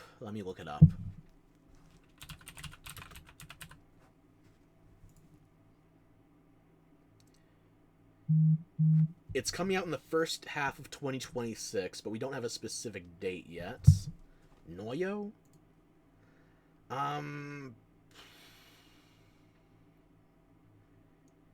Kingdom Classic, Kingdom Newlands, Cloud Gardens.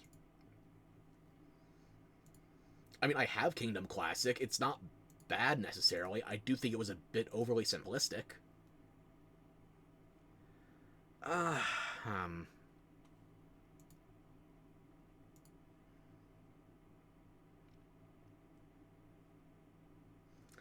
post-apocalyptic exploration sim. The car has RPG elements, and you repel waves of bots in a tense tower defense battle. Can't help but feel that's not for me.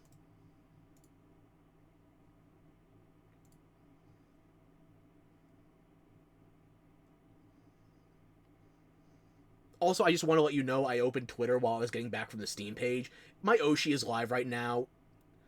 I'm passing up on a Silvervale stream live to be here.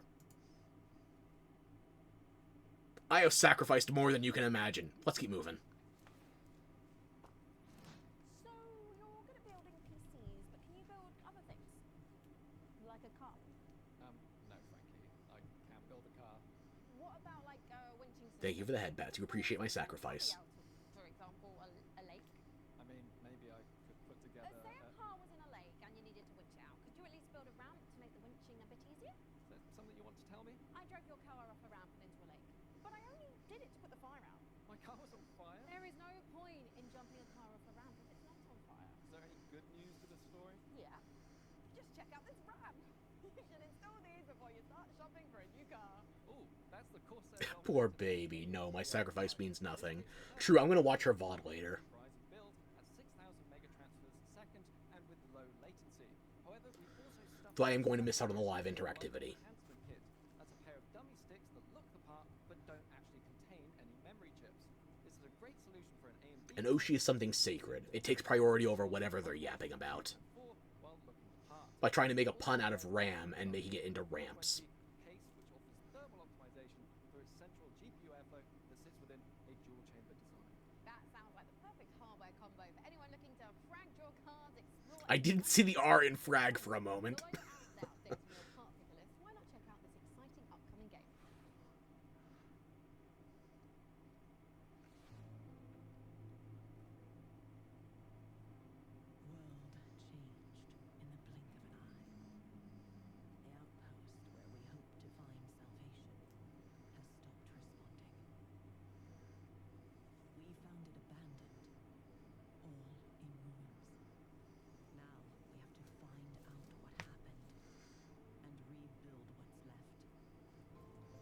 I know Teldrassil burned down. What else you got?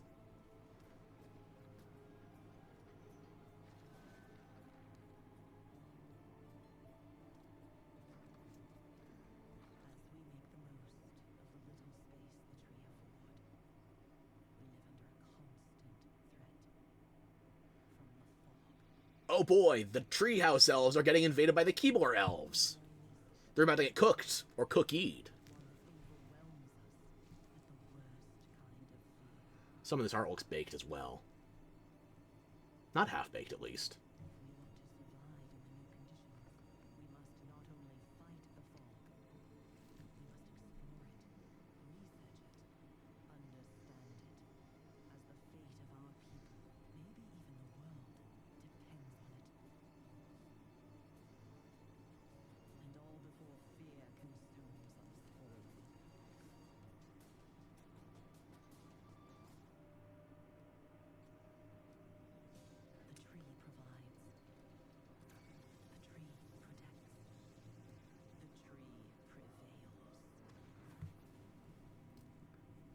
The tree is a lumbering menace, and let me tell you, all I'm getting from this so far, maybe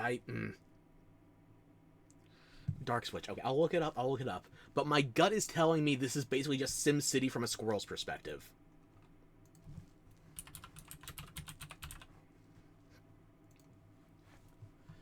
But you know what? For all my cynicism, the demo is still live if you want to try it.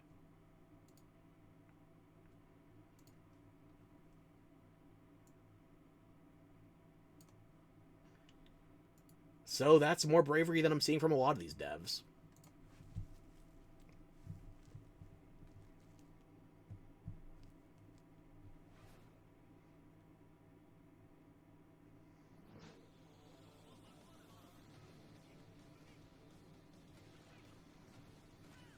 I couldn't work out your font quick enough for that one, but... Oh, your font here too, that's sad.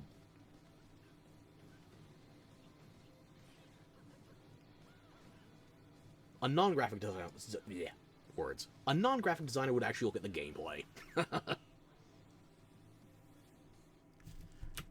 Spirit Strike. The early access should have started by now.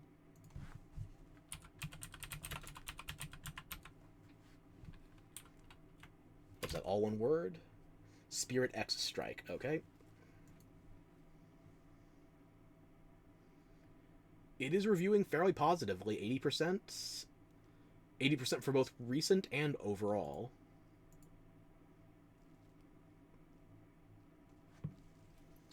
High speed lets you make your own combos. 1v group battles, so... Maicha, do you have anything else? No.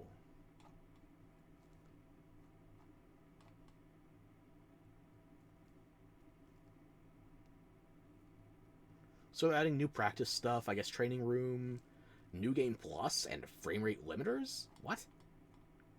So I guess that was having some weird physics interactions. But it is still overwhelmingly... Like, we're talking like a B-, but... Huh.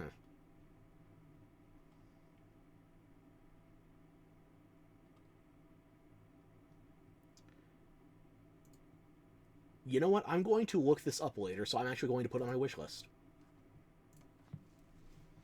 I want to see how their combo system works. Coming up in the show.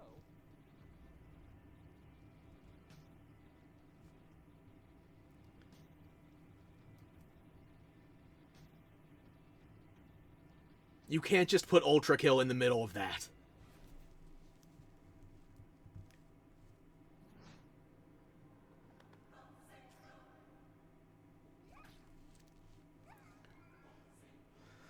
Ah, my favorite red crayon. The Newborns. You need more babies for more ink.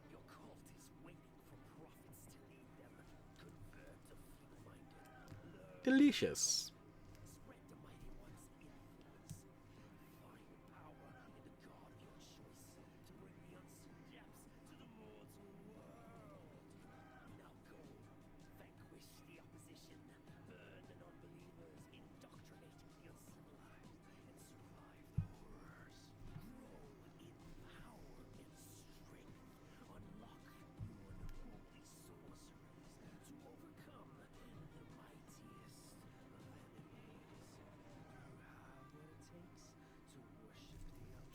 So yeah, we've already seen this before. I said it previously. It's Cult of the Lamb minus the Animal Crossing elements, which still has my curiosity. It's got a nice color palette. Seems like very finite, but they're using it well.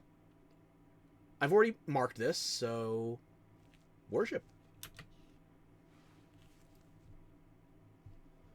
Worship is currently the second most hyped thing they've shown.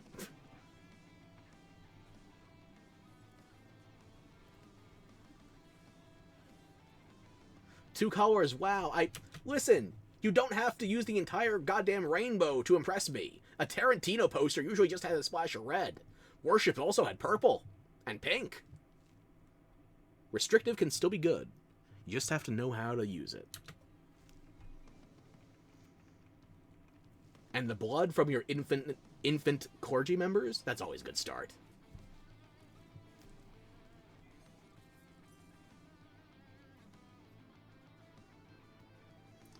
Not approved. I'm not approving of this trailer right now. It feels like it wants to be Elite Dangerous with a hint of Star Ocean.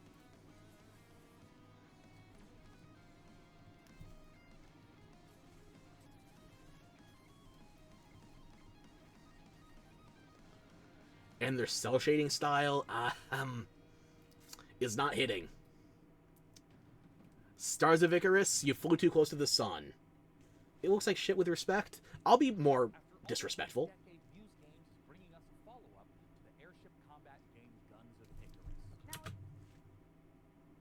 I didn't even make that connection, really. Icarus didn't die for this shit? I've heard good things about the previous Icarus game, but again, that requires a large group of people for just one team, never mind multiple teams, so... I can't say...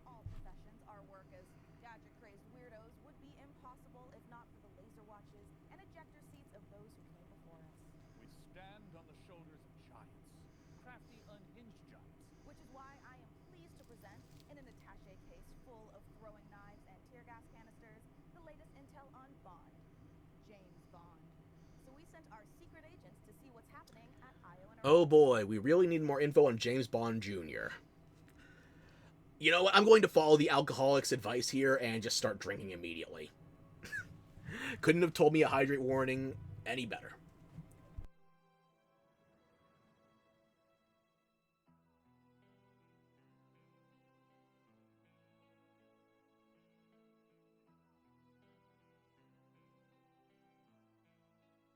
When things got together and we figured out that we were going to work on such a legendary IP, we're very, very excited.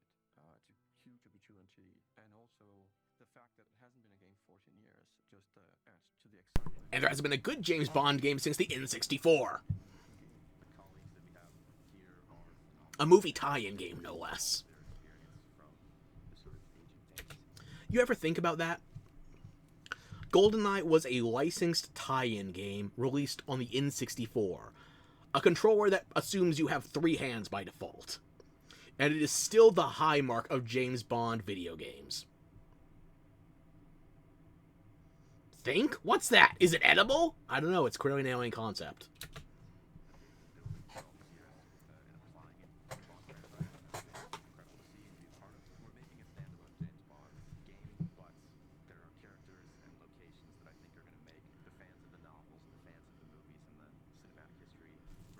I don't think you actually have the courage to use the novels. The movies, sure. You're probably going to lean more into Sean Connery with a hint of Daniel Craig. That's what I predict. I don't know that certainly. But I feel like those are the safe options for these devs. Well, that and James Bond Jr., because, you know, it's a prequel.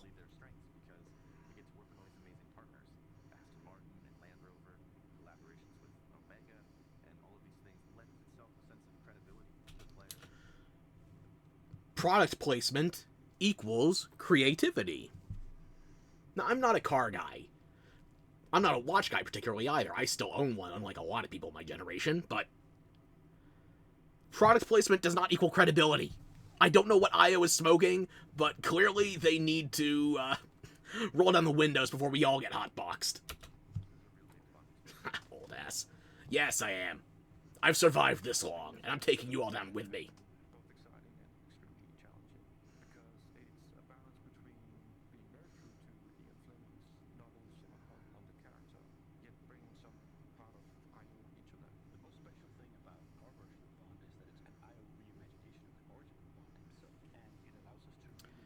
I'm guessing a sliding time scale so you can bring things up.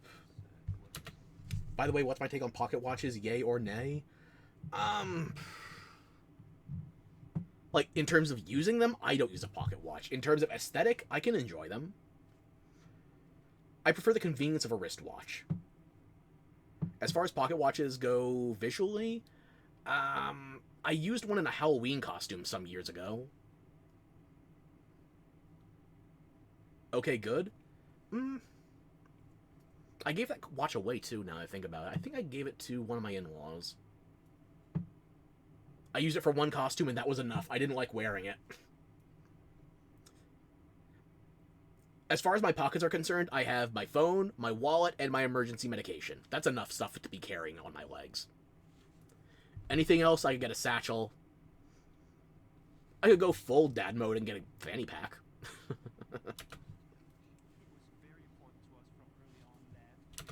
What do I think about a pocket watch with a ship on it?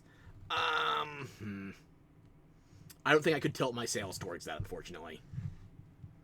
Again, I can imagine the visual style. If you're going back for something more period considerate, like, if you're talking a modern ship, no. If you're talking, like, a sailing ship, sure. Ah, fuck, damn it.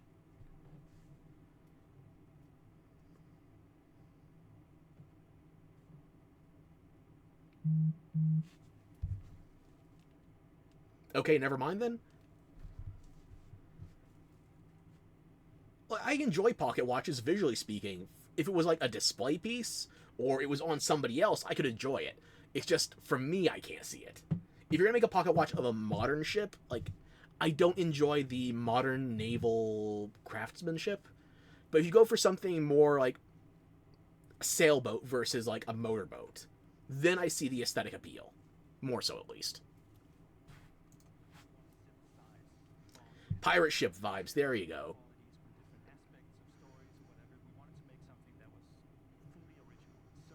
If it's something Jack Sparrow could carjack, then absolutely.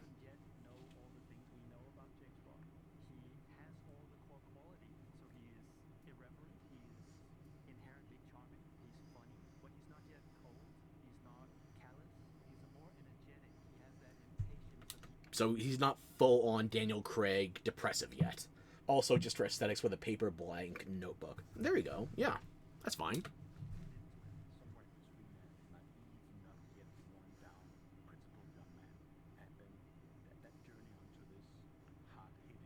Daniel Craig making James Bond this more jaded character, it's done some damage to the interpretation. Some benefits, some damage too.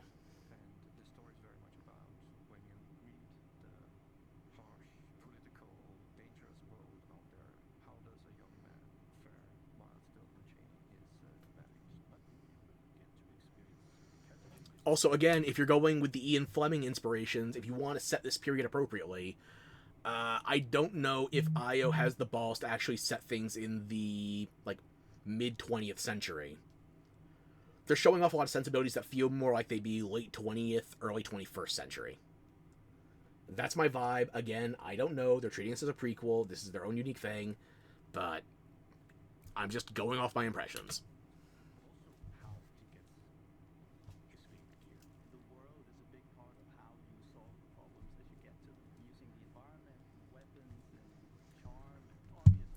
Judge ass. I am being judgmental.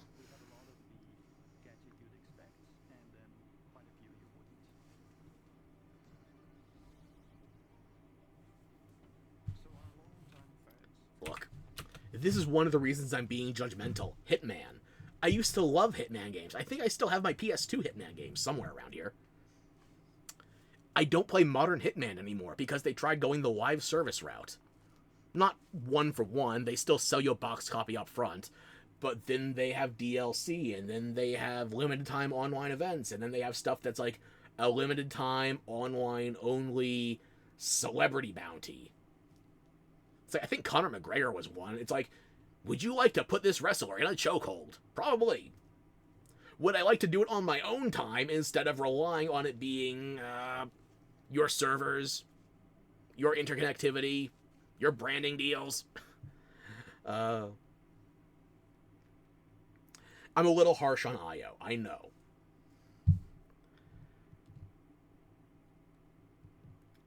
It's the things they've done that I liked, I want them to keep doing in a less obtuse way. Those limited time, online only bounties, those just got under my skin. What was the last Hitman I played? Probably... It was probably the first Hitman since they soft rebooted it. That would be the one after Absolution. So if Absolution was 5, and then they did the soft reboot, so... They've had Hitman 2 and Hitman 3 since. With more of the limited time bounties. I'm not a fan. Womp womp. Yeesh.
That's going to be a difficult balancing act.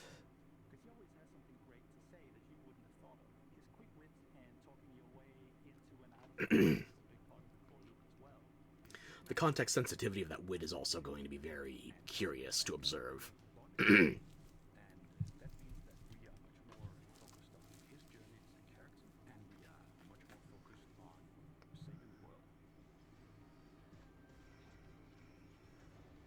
think it's safe to say that we're dialing the action to 12 on this one. We wanted a physical bond. We wanted fighting to be visceral and brutal and violent and super fun and exciting. So we spent a great amount of energy on making a system. I respect the Super Boo. Slow combat where you're fighting multiple opponents. Good tchotchke. You can grab them and punch them and throw them into each other, use the environment.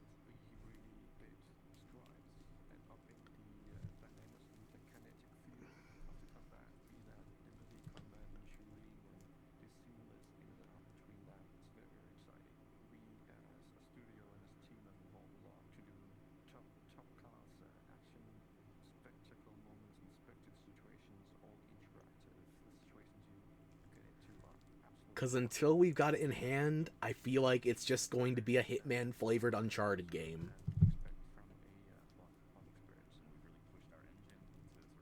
Or maybe an Uncharted-flavored Hitman game. I don't trust it. I don't know if I would be putting as harsh a glare on this if it wasn't James Bond. I can be straight with that, right? I can be fair. Because James Bond is a storied IP. And I feel like the Hitman devs have kind of gone down a route I don't enjoy anymore. So... can we just pawn this off and say it's Copenhagen and the UK's problem? I don't know. But I don't want to be bad. I'm just very skeptical.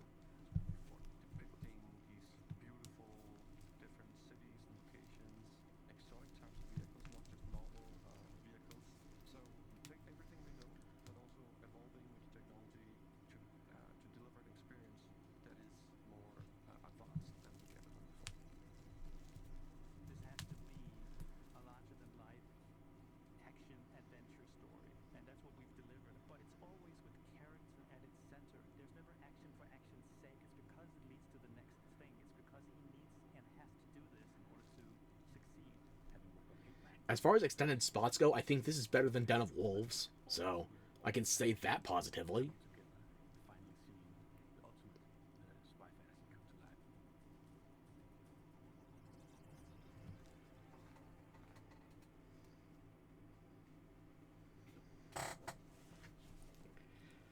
Yeah.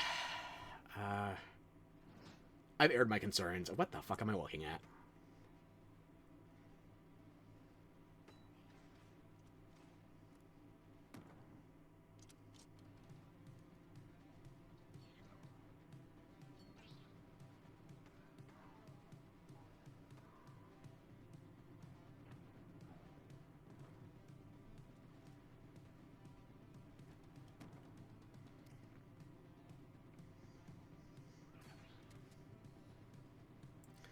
Oh boy, neon white for the Wii.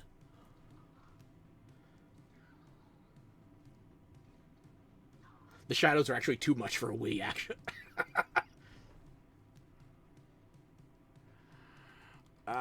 Feels like that organ harvesting game. Goblin America. Okay.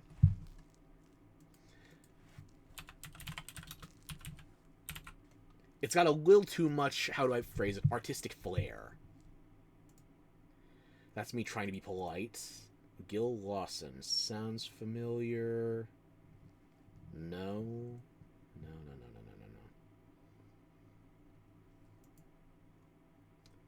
Reminds me of an avant-garde game that was kind of like Organ Repo, but I can't place it for the life of me.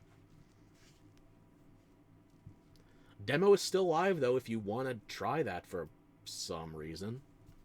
When the world ended, we shielded our city. Safe but trapped, we endured.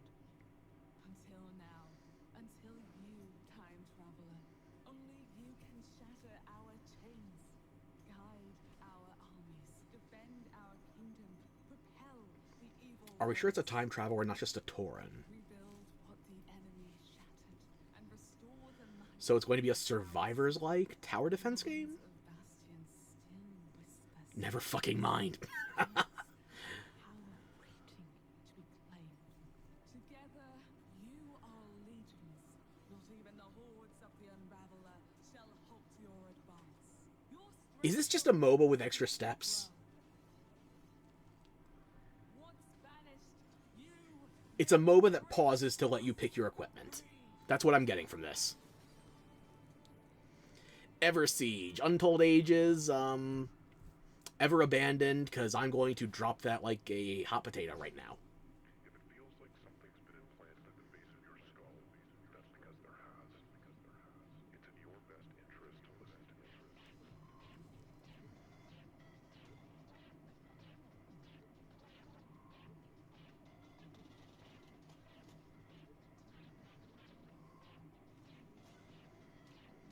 It's got a nice retro vibe without feeling just low quality.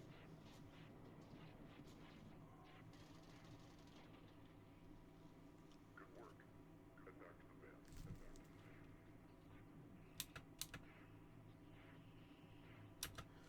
the van. It feels like if Hotline Miami was a first-person shooter on the PS1. I like that. Pig face.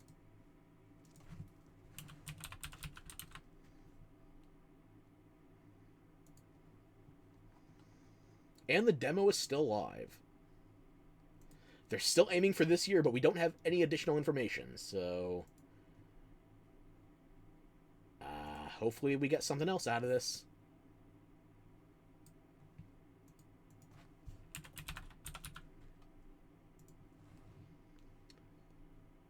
We have a new silver medalist. Pigface is fighting for first with fresh tracks. These are the high points of the conference. What the fuck? Hang on. I just saw a pinwheel on the Twitch overlay. Hang on. I paused 1 second too early. Now I can see it actually says the demo right in the trailer. Okay, okay. As you can see, we are running a fine-tuned I'm good? Okay. of gaming goodness. Oh, speaking of, Sean, what's going on with the rig? Let's find out. Frankie, Jacob, status report? We're doing great down here. Jacob is about to fill us in on what we're installing next. I'm just wiring up everything with our Gigabyte Aorus X870E motherboard. It's got a suite of features for reliable overclocking and memory. Wait a minute. They said earlier 16 gigs of VRAM. Were they talking about the, like, RAM or the GPU's onboard VRAM? Please don't tell me those are 16 gigs each. It's definitely not 16 total, because there's no way those are 4 gig sticks. 16 total, that mean they're putting 64 gigs of RAM in this thing? The rig? The big-ass air quotes rig? I have double that RAM. Maybe it's not as fast, but still. It's probably also a DDR5 kit versus mine, which is DDR4. With RDNA 4 architecture and 3rd gen AMD ray tracing tech for competitive 4K performance. Awesome. And for those of you who want to speed up your own PC build, I've got a technique I always use. A montage. What? A montage.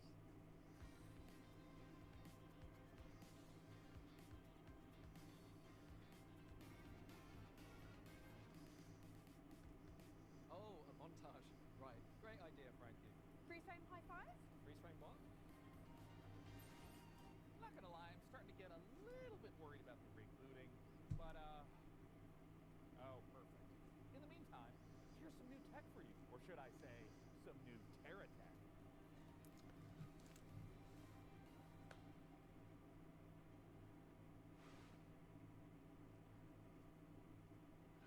I'm not even sure if Day9 is the funniest person on this conference on purpose.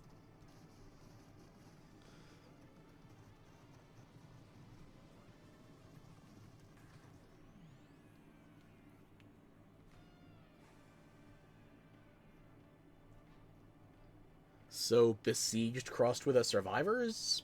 Bullet Heaven? I don't know what I'm looking at here.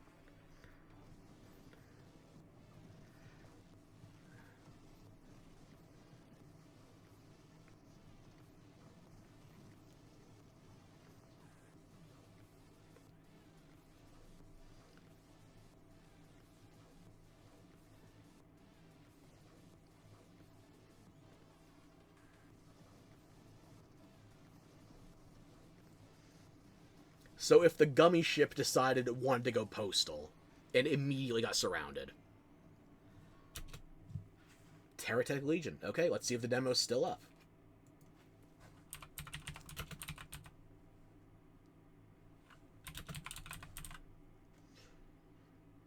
It is. Okay, Terratech, one word, Legion, a second word. And demo is still live. No ETA on it, but I will throw that on my wish list so I remember to try the demo. Okay.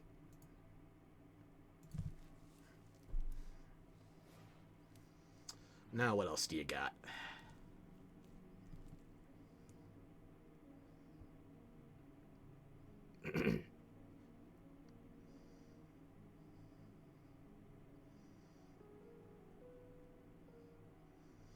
Oh no, they think they're The Sims.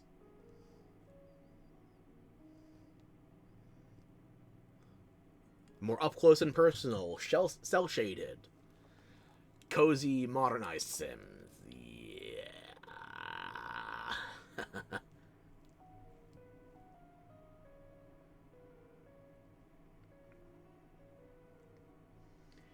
Anything is better than Sims. You know what I wanted to really try that I never got to because I didn't know the demo was limited time? Inzoi. I wanted to mess with that character creator, and it's supposed to be a very Sims analogous game. I didn't see any clarification the demo was limited time, so I started making a character. I got to the point where it's like, yeah, the outfit's tolerable, I'll start working on the face. And then the demo ended. Not like I ran out of time in the demo, I mean the calendar date shifted, so couldn't go back. And I don't think they've had a free demo since.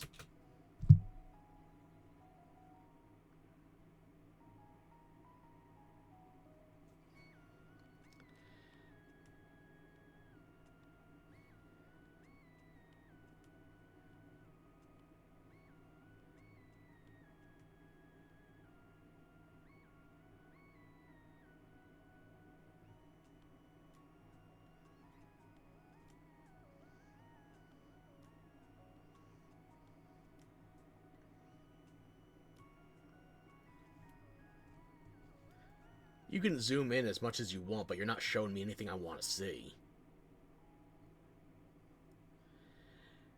Paralives, aka cel-shaded Second Life. For single player.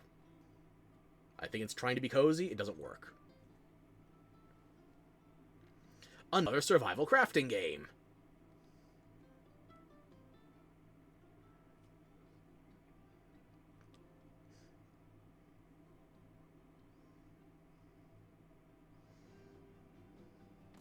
What do I mean it's a great trailer? I don't think that was. It didn't sell me on it, at least. And neither's this one.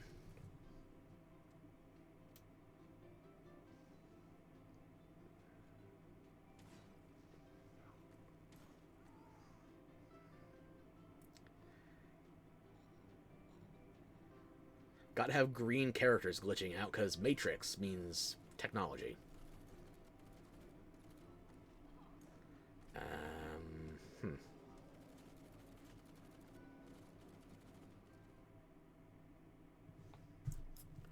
I guess I can flag the demo if it's worth trying, but really, I'm not seeing anything there. Lost Rifts. The demo is no longer live. It was apparently part of the next fest. Goodbye. Fuck you.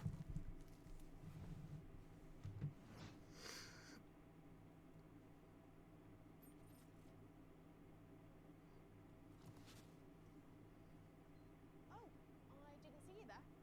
Don't mind me, I have got a special friend stopping by, but don't tell the folks upstairs. It's a surprise, you see. When you see them, just let them know that they can add any of today's exciting games to their wish list. Follow the link below to see all the goodies. Okay, we'll Dora the Explorer it. We'll let them know by yelling at the screen.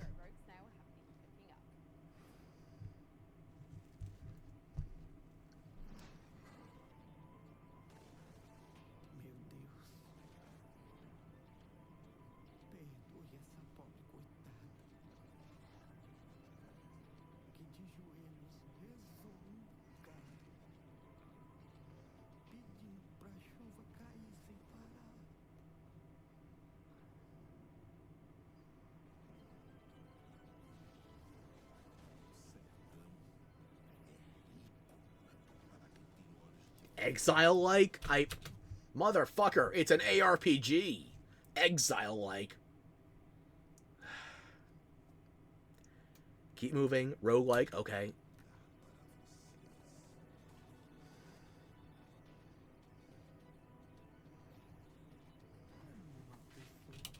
Exile-like, roguelike, survivor-like. Oh, you think you're Exile-like because of your skill tree.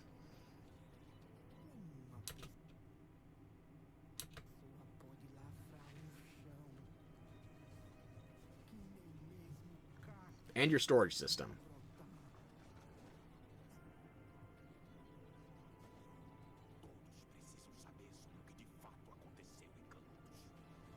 Calm down, breathe everything, chill out, dude. Oh.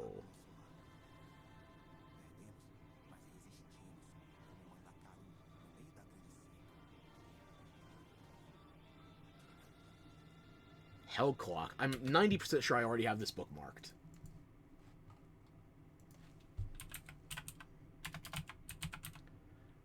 In fact, I do, yes. And not only is the demo available, which it actually isn't anymore, the game is out now. And they don't say Exile like anywhere on this page. I just want to point you. I only got... Your dyslexic ass did not read clock. Ah. Well, that'd be a damn dick move, wouldn't it? But yeah, if you want to look at it, it is out now, so I'll link it. Finally, we have a game that is more than slightly interesting, which is actually out as of this viewing. A good reason to be late to the party. I should call him, damn. Yeah, the only thing that perturbed me there was the use of Exile, like, honestly. This is $20?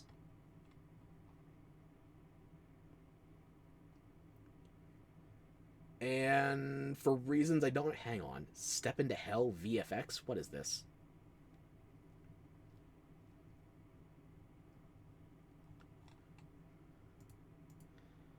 Are they selling a graphical setting as a DLC? That's stupid.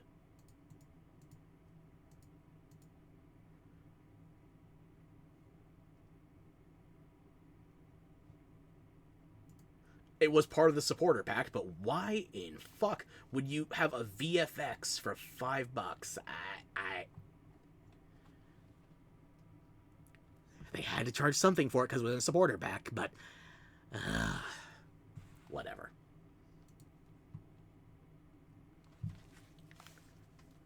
Okay, so one graphical setting is $5. Do not tell EA. Don't tell Ubisoft either. In fact, don't tell anybody else.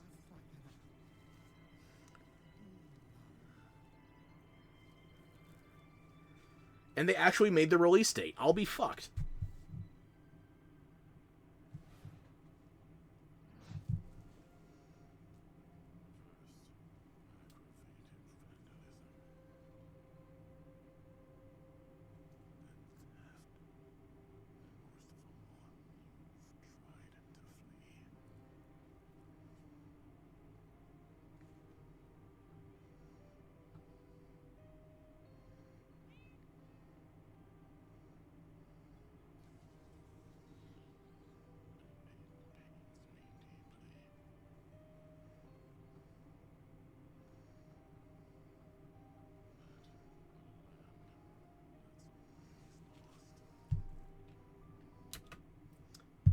You know what the sad thing is? For all the detail they put into that giant, people would be immediately fawning over if they made the, I don't know, the commissar a woman instead of a dude.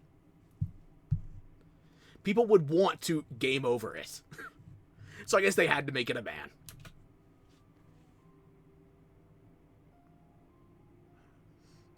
Don't zoom in that close.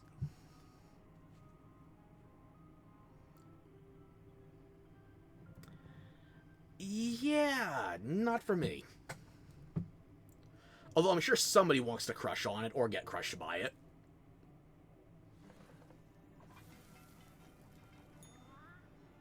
Let me take a picture off face. Overcooked meets Hearthstone.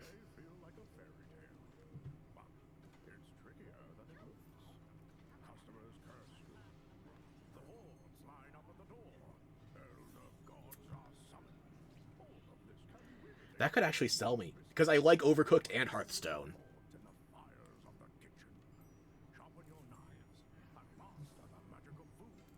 Maybe more Slay the Spire than Hearthstone, but it just seems like a card-based roguelike.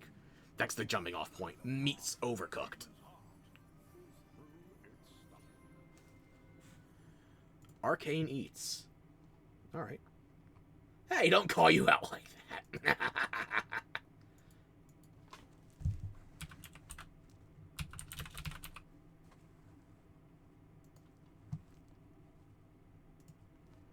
I put myself on the chopping block all the time. You can take one hit. Hey, let's check in on how things are progressing with the rig, and make sure there aren't any saboteurs in the mix. Hey, Mika, how are the kids looking down there? It's not looking great. They're hooking up a. Oh my god, they're hooking up a PC to a printer. This is a hate crime. I will not tolerate it. You cannot just lambast the printer like that. We are doing our job, pissing off humans. The ink on paper stuff is secondary.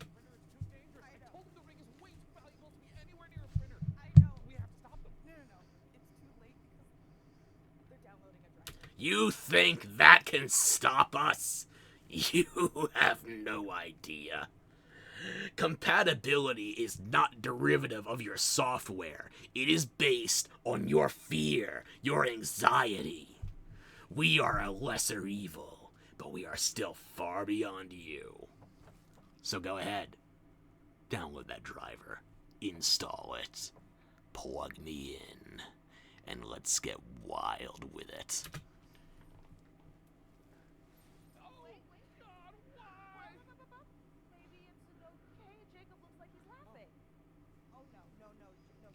Victory achieved!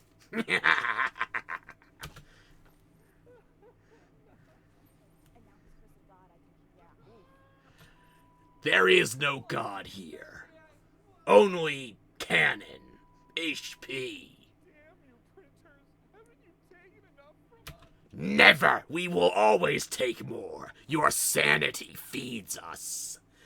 And crippling it is our delicacy.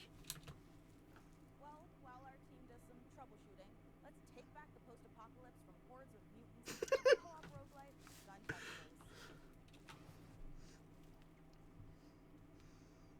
If you're watching this tape, it means the world is ending.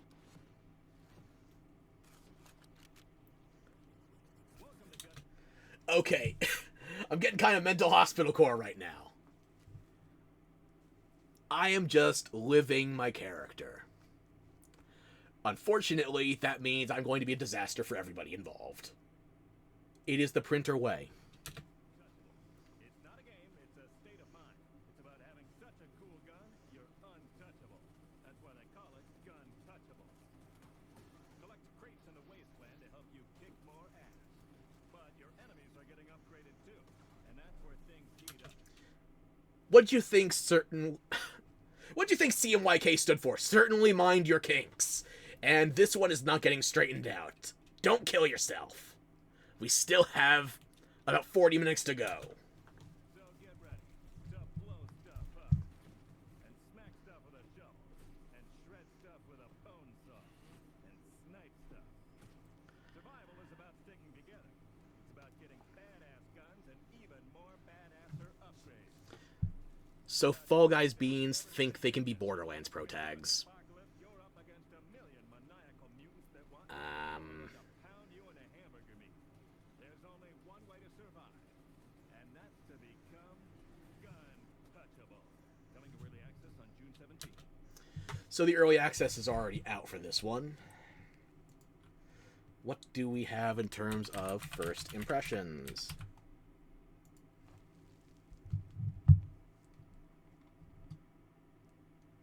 Online co-op Doomsday, roguelite for 1 to 4 players, gun-toting group of preppers. Very positive. It's got a low number of reviews, but 80%'s not nothing.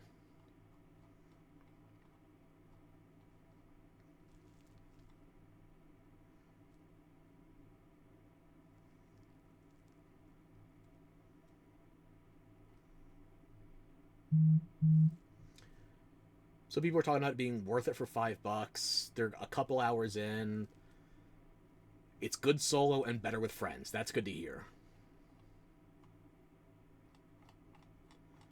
Definitely early access, though. Okay, so they're talking about stability, but it does seem like it could be solid. Fair enough.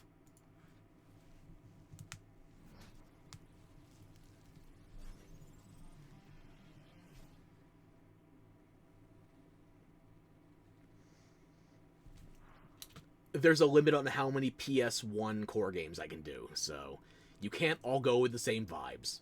I say as there's only one game I specifically put on my wish list because of this vibe. I'm just saying, if you want to go retro, show me something unique. What are you in addition to PS1 vibes?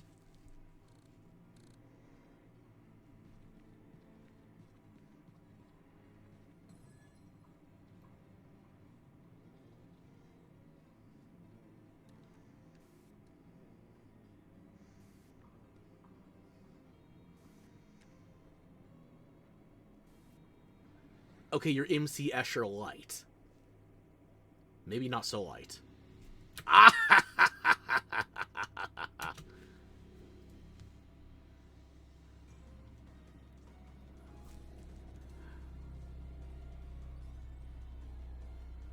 thought this was going to be a whole new game, but no, it's just more of something good.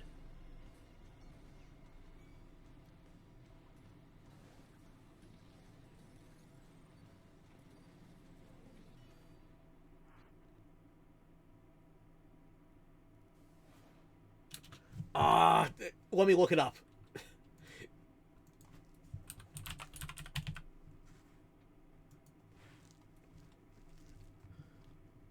Ultra Kill has a demo if you don't already have it. I absolutely recommend it.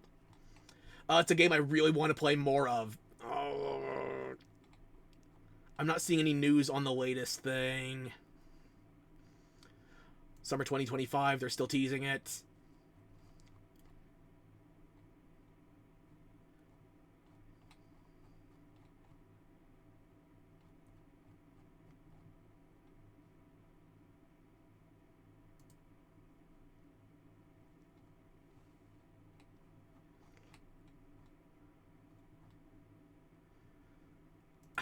The last thing they have is July.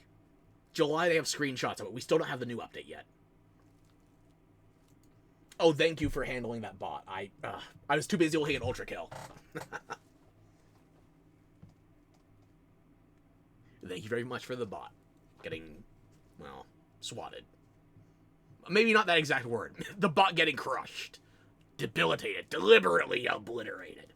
That's what you're here for, and I appreciate it.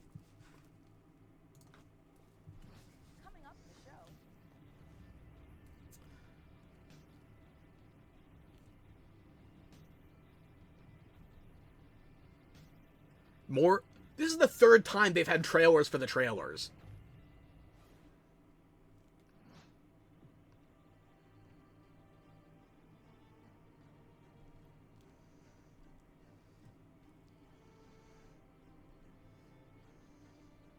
Kill myself. Again! It's becoming more common with movie trailers, too. It was more prominent last year than this year. But they would have, like, a 5-second snippet at the start of the trailer, and then they'd have the, like, opening splash screen and show the full trailer. It's like a trailer for the trailer within the trailer. Do they just assume everybody is TikTok pilled and has zero attention span?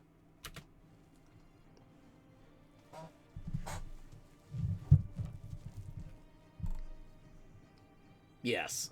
Well.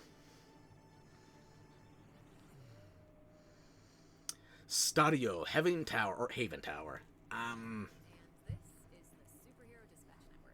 I hope you're ready for your first shift. Wait, we're doing this? Okay, so we've seen this one before, but it still has my curiosity. You guess they know their things are shit, so they're trying a different approach. Reminding you of the same shit repeatedly is not going to make it less shit. I say as if we didn't just have 2 Battlefield 6 demos. And all of the no pre-order crowd is already pre-ordering. Just like the people that were boycotting Modern Warfare 2 on PC.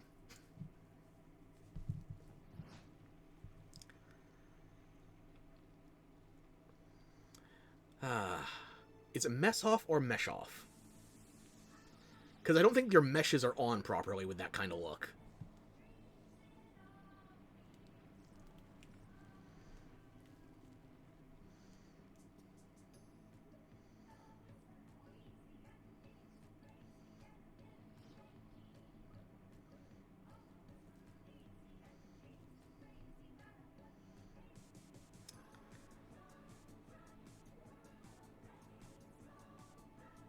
So it's a racing game with bike customization. Maybe if it was a motorcycle I would care. But I don't like racing games to start with, generally. Wheel World! Wheelie annoying! I don't care. Sorry. Wait a minute. It's not just racing, it's an open world game? What?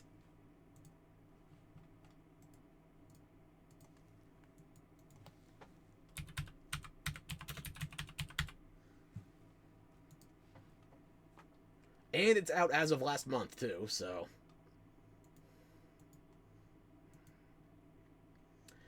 Chosen by ancient cycling spirits. Okay, so,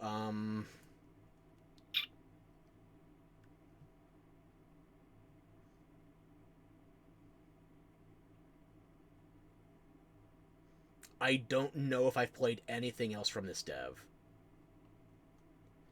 Nidhogg, Fly Wrench... No, I don't recognize any of them. Maybe I have tried Nidhogg, but I don't have it in my Steam library, so... Yeah, not for me. Emo ass. Coming July 23rd, and they actually stuck the landing on their release date. I give them credit for that. And only that. Real World is the rare kind of game that leaves you asking the important questions. Like, why aren't all the world's bicycles shaped like hot dogs? Or mannequins. I hope the answer reveals itself someday. Until then, let's turn our attention to the latest from FPC Firebreak, the next game from Remedy.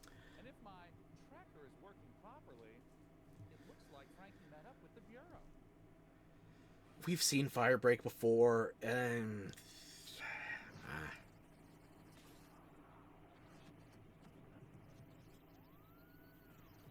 Mix of gameplay and in-engine footage. I don't think either is going to be strong enough to sell for me.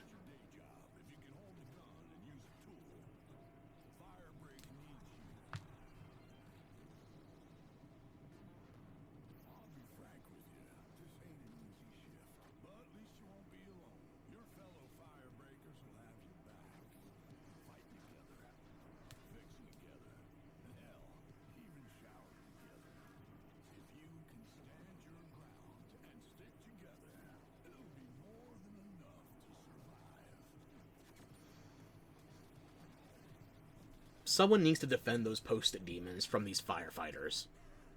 Firebreakers.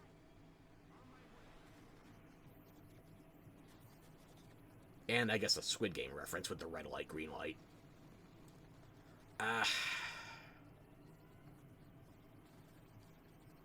Sentient Mold.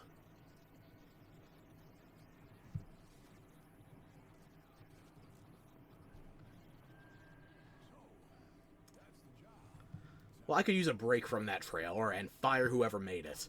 It's not for me.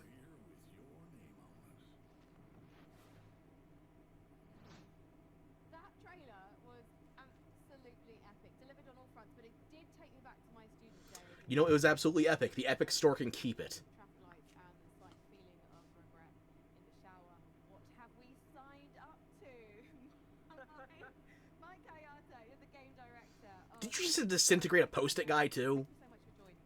The office supply hate crimes will never cease. Lots. So that was our big launch trailer. We're coming out in just over a week now, so we're really excited to share a lot more of the game, stuff that we haven't shown, a little bit of all of the 5 jobs in the game, which are kind of different crises that you have to deal with. And wouldn't you know, it's mixed. 65 to 67% between recent and all reviews. Why was now the right time to revisit? Yeah, so right now it was just a great time for us to kind of go back to the oldest house. We never wanted it to kind of feel like we were retreading on Control, and that was like definitely something we thought about a lot. And one of the reasons why we shifted into a first-person perspective, so you could kind of go back into the oldest house and see it from fresh eyes in a different way. I mean, you did have a lot of fun in Control.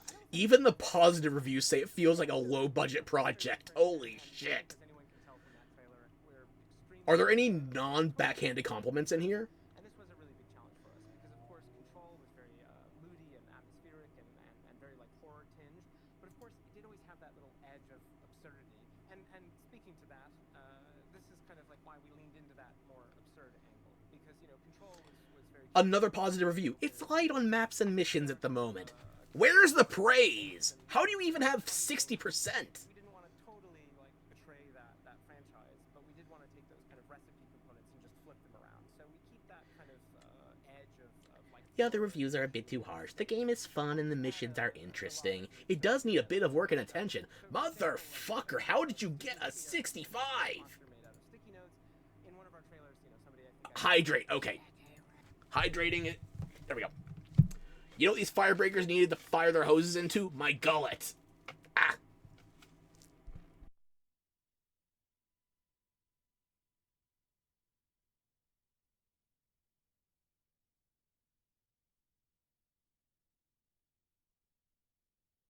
That went down the wrong pipe. Ah.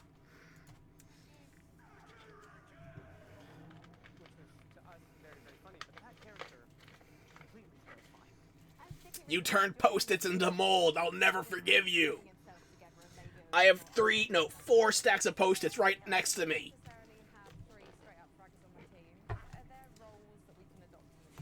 Yeah, absolutely. So the game is kind of built around a trifecta of kind of safe loadouts that are centered around tools, performance crisis kits. Yeah, I'm struggling to find any just blanket positive coverage of this.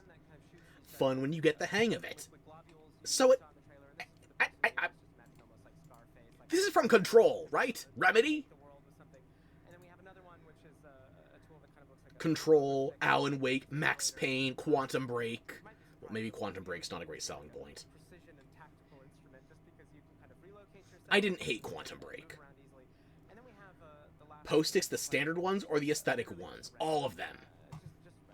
I have 3 colors next to me. Yellow, lime, and I don't want to just say pink. That's more of a salmon. Or, no, it's just one of them that's pink. The rest of the stack is orange. We do associate Remedy with these big narrative games, so much imagination, atmosphere, obviously Alan Wake. Tangerine, specifically. So this feels like a new departure. I like Post-its. So why? Yeah.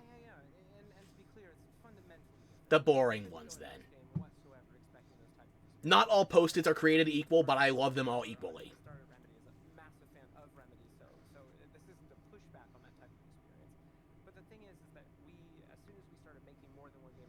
Office supplies have to stick together. Ah. I even have 3 Post-its over my desk reminding me of things I'm supposed to do. Alright, adding that to the package. What are you concocting? Mike, as an online cooperative shooter, what does this game look like in, say, a year's time? Looks like it's already dead inside a month.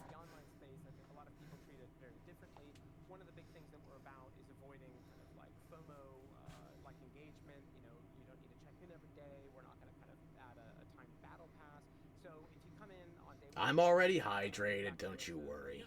All you're going to see is all the great stuff that we had. And speaking of that, already in this year, we're going to add 2 more jobs. That adds to the other 5 game modes that we ship with, already growing it by about 40% by the end of the year. So it sounds like you only had 2/3 of the game ready at launch. Stapler, like, opened out and it just...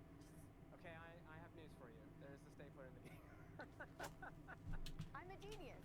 So in the game, actually in that trailer, you probably saw that big traffic light. That's actually called the red light. It's an altered item you may have seen in Control. It's now corrupted by the hiss, and in certain settings, it can show up and kind of hit you with a big red light. You're not allowed to move until it gives you a green light.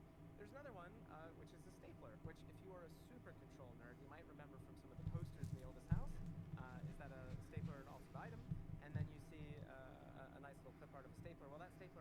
shows up, and it kind of behaves like a fly. It sort of like buzzes around your face and gives all the enemies a lot of additional health. So yeah, there you go.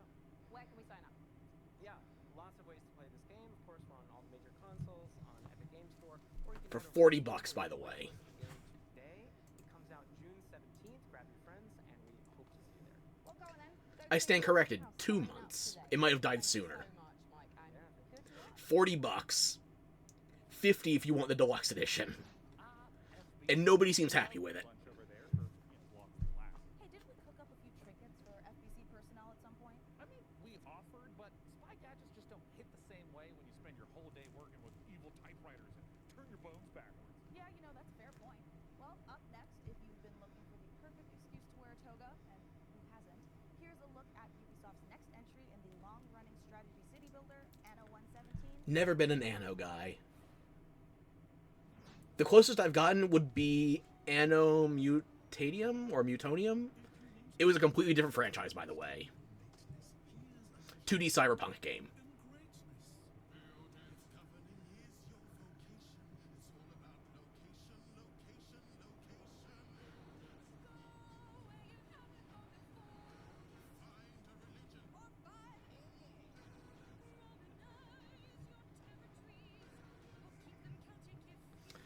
I guess I'm just the jackass pulling around these statues, because I'm not sticking around for the game, but I can go for some musical.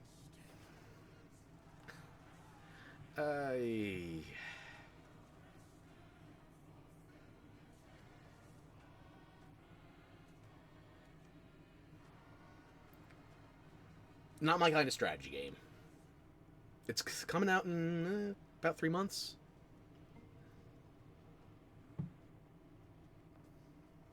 I keep forgetting what today is.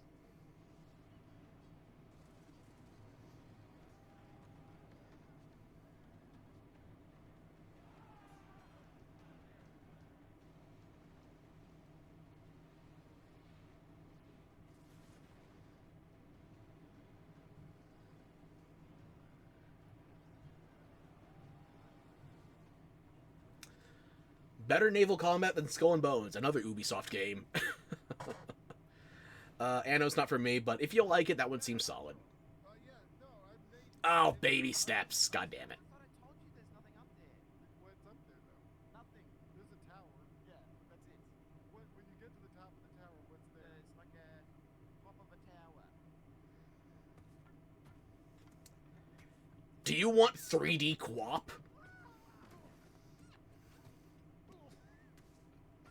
Well, hopefully you want it in a sweaty... a sweaty onesie.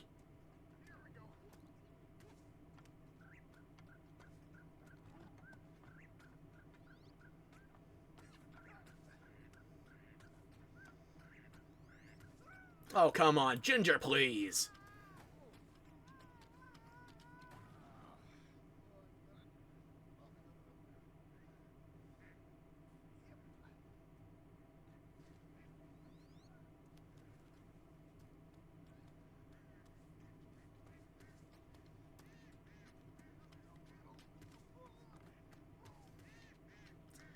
Yeah, I'm sure that will be a very mimetic game. I'm not going to stream it, though, because I was going to say I have self-respect. No, I just don't like it. Okay, good vibe. Show me what you got.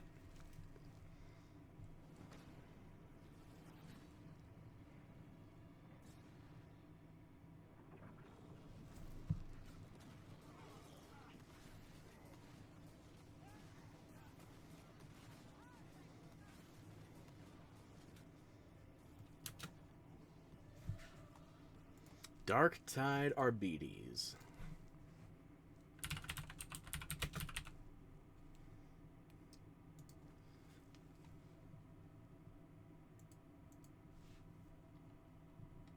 I still haven't tried Dark Tide yet, but...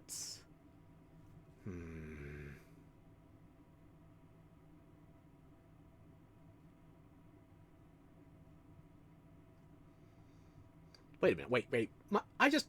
Is that a deluxe edition of a DLC? What?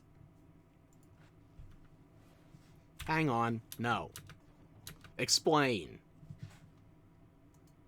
What?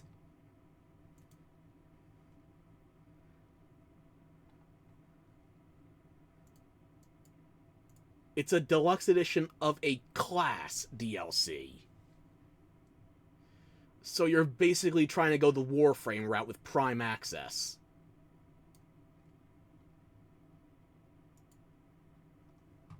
Fuck you in particular, then.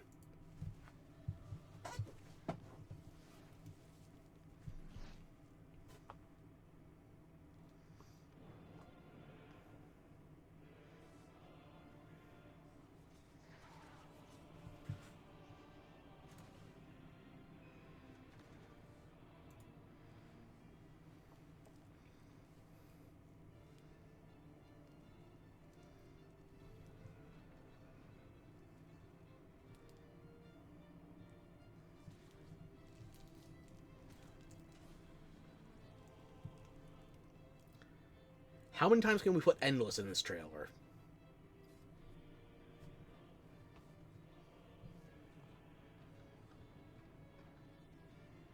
Okay, not that many yet.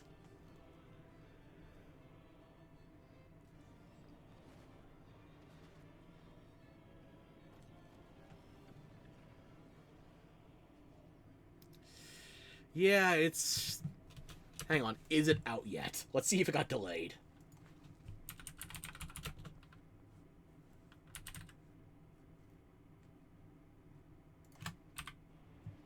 Endless Legend 2. The demo is still available, okay? But the release got delayed a month and a half, so it's coming out September 22nd. At least they kept their demo up after the Steam Next Fest. That's my high watermark for way too many games right now. I'm sure you're eager to see more of the rig, and I'm eager to show it. So let's check back in with the build and see where things are at.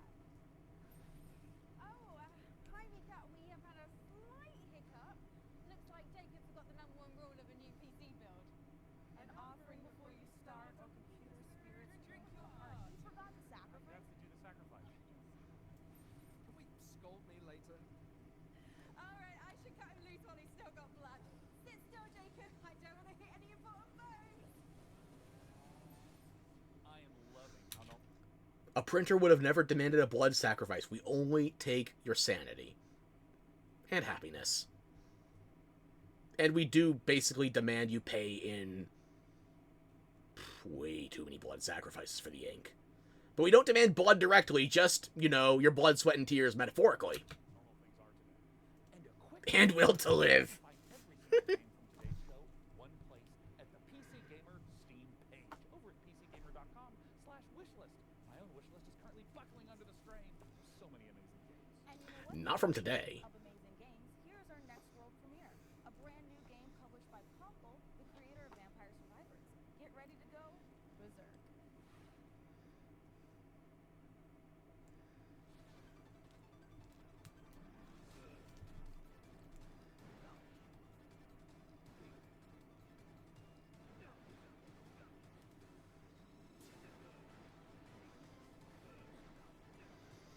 So it's just mashing keys and wiggle waggle the mouse? That could be cathartic.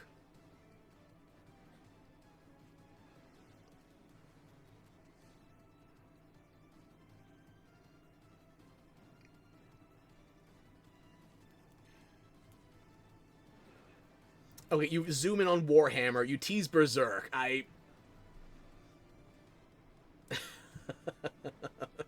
the mashing pop-ups.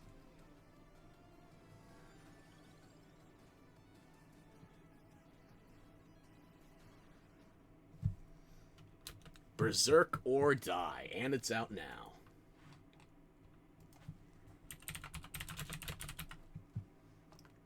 Yeah, and they went with a very cheap price point, too. $4.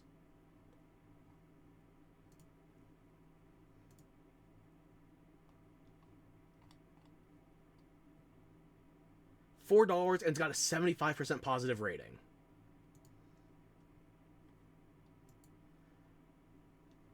Ponkel don't miss. Apparently.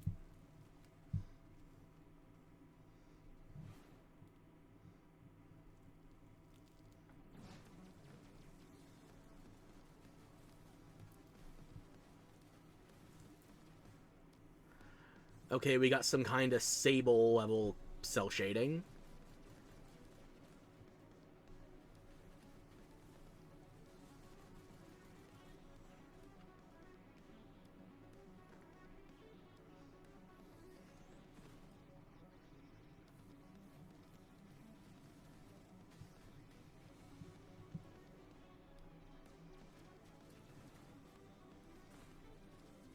Wait, did it say killed by arm leg?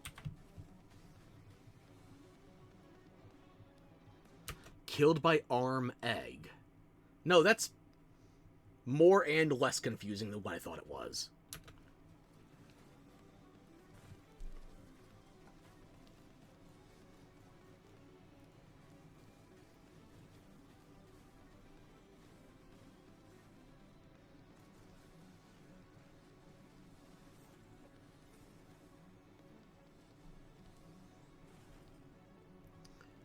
Mycopunk. I've seen quite a bit of coverage for this game. How are people feeling about it? The demo's no longer live, but the game is. 86% recent, 89% overall. It's reviewing fairly well. But we are talking early access, so it's not fully done yet. Pigeons at play. Have they done anything else? No. I might give this a look later. I feel like Devolver hits more often than they miss. At least for my taste, so I'll give this a look-see.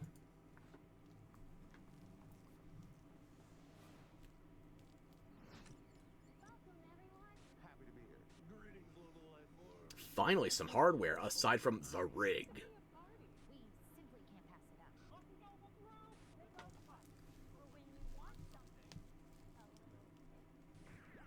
Coming your way. What's on your mind? Aliens, the anomaly. Unfortunately, even though it has an organ grinder motif, no grinding your games on it. Yet. The Bend is a planet-wide hallucination and a hoax. Everybody seems so anxious to say something that they don't get their facts straight first. Consider the Bend as a source of signal intrusions and dangerous interference. The Bend is the future. It's our future. Couldn't catch me zooming into any bend in space. Let us eagerly embrace the abyss. Another Dimension television. only on Blippo Plus.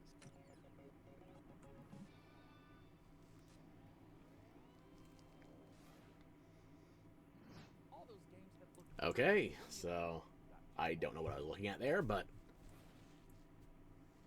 Hey, I'm Felix Schade. I started Morbid Metal a few years ago as a solo dev, and what began as a small passion project has evolved into something far more ambitious. It hits Steam Early Access this summer, and I can't wait to show you more. Morbid Metal is a fast-paced, roguelite hack and slash that is built for intense combo-driven combat. okay. Advanced AI, trapped inside a deadly simulation. Your mission? Explore its beautiful and brutal iterations, grow stronger, and prove your worth to your creator. You'll control up to 3 characters. It's a bit like switching weapons in a shooter, except here, you're switching full-on playstyles. Each character Alrighty. has their own unique combat style and active abilities, which are unlocked as you explore the simulation. You can even chain attacks between different characters. Start with Vector to quickly dispatch enemies, switch to Flux for a flurry of hits, and finish your combo with Echo's special attack.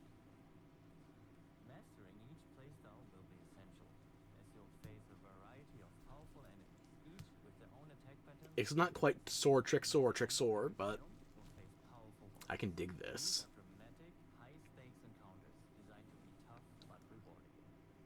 Each new run reshapes the world. Layouts shift, enemy types change, and you'll have to adapt and make strategic choices to succeed. It's gonna make letter grades a pain in the ass with that degree of randomization. Change how you play. Some of these choices push you to take risks, others offer abilities, rewards, and modifiers, which alter your combat style, making each run truly unique. Play the free Morbid Metal. Okay, and that means we are getting to... Wow.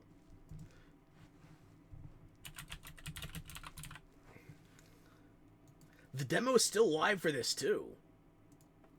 Add that to library and wishlist the game. I want to keep an eye on this. Nothing else from Screen Juice to compare it to. It is being published by Ubisoft, unfortunately.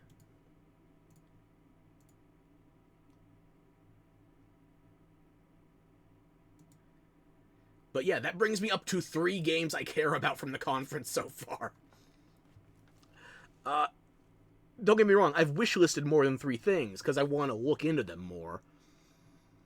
But, Fresh Tracks, Pigface, and Morbid Metal. Maybe I could also go Hellclock. Okay. But that also kind of got soured on me when they were selling a supporter pack graphical setting for $5. That DLC was, off-putting. But I'll look into it, just not excitedly or in a hurry. Oh yeah,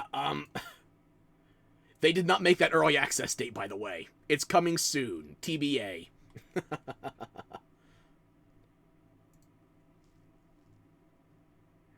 That's unfortunate. It could have been tomorrow. Now we don't know when it's coming.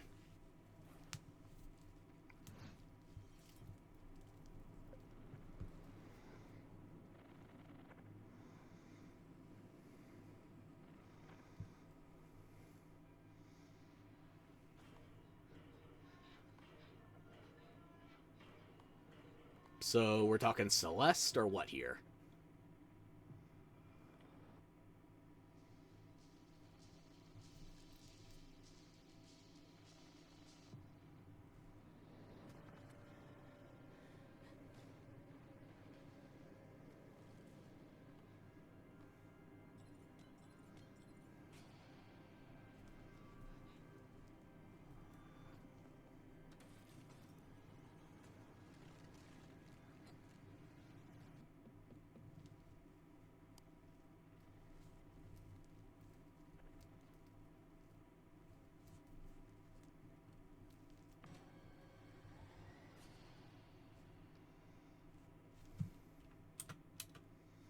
Love Eternal.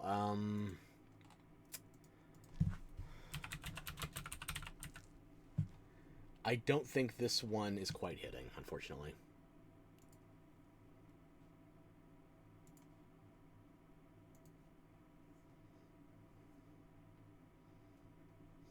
It's from the same publisher as what? Valhalla? Really? I guess we're talking publisher, not dev, but... Wanderer Castle, built of bitter memories, a psychological horror platformer with devious trials and an unsettling experimental narrative. Find a way out, or live in shelter forevermore. Yeah, it seems a touch too experimental.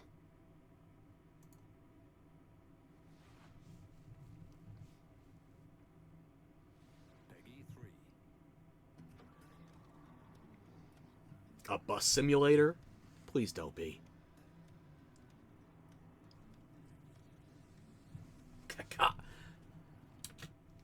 Why are you cawing like a damn crow? I don't know what... That's a bus sim. I'm not German enough for all these simulators. Today is the first day of our very own public bus service. The bus services will start in the... No, caca as in poopy. Okay. Yeah, Eternal Love was just not working. Pimp my bus. The city council says this will be the test to see if more public... Pimp my $400,000 custom machinery. Get out there, ride the bus, and let your voices be heard.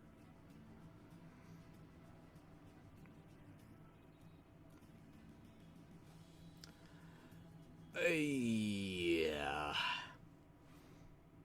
I'm not a big sim guy. Not like that. What's going on the factory floor? Make sure there's no production line issues holding up the rig. Well, that's a great idea, and I've invented the perfect spy gadget to fix that. Hey, Sean, there is a big window right behind us. Can you look through that? Oh, look through a window? What is this, Stone Age? You know, I'm pretty sure they do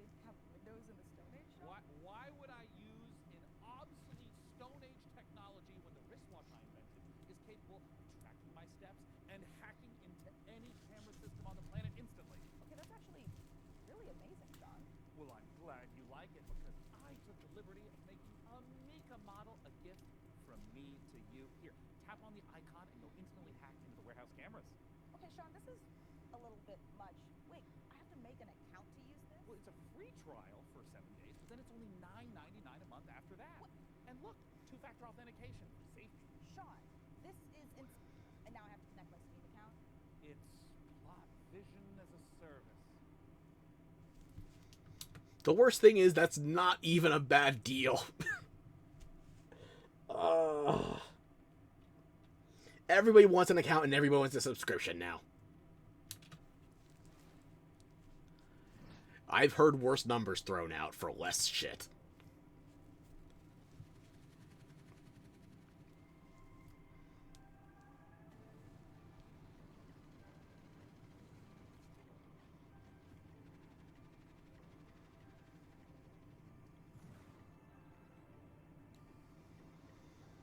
Another co-op survival crafting game.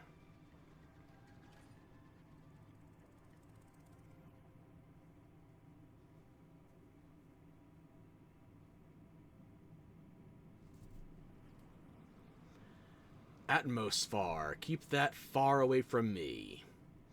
So far, I'm not touching the ATM.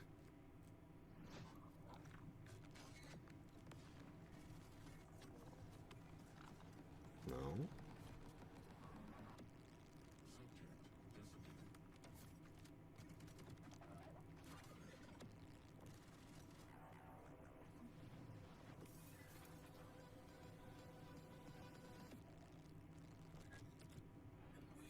It's a little bit of ear cancer, but I don't hate it thus far.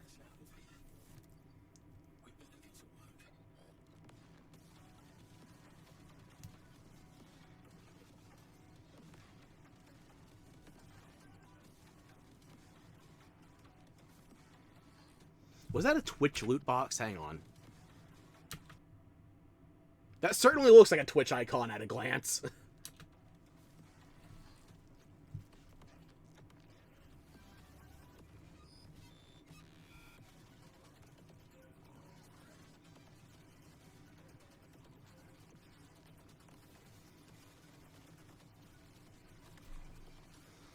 What did I say earlier? Syndicate 2012?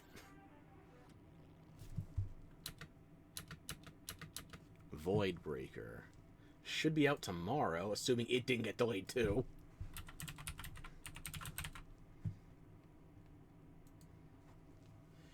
Yeah, I've already had this one wishlisted. It, again, ear cancer, but the look is right, and it might have the speed, and yeah, it could be something.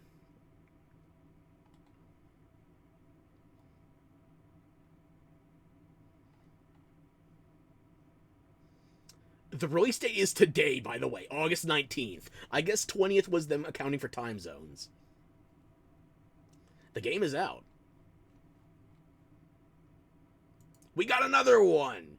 That's 2 for the entire showcase.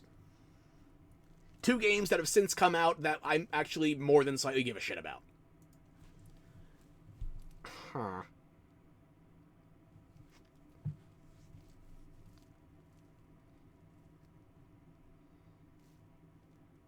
Well, I guess it only took like 2 hours for them to get 2 games. And that one was already on my wish list, so.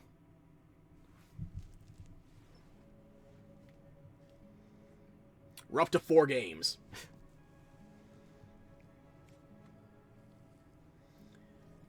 My taste in games is kinda cacky. I guess you mean caca. It's also wacky. And not in a haha sense.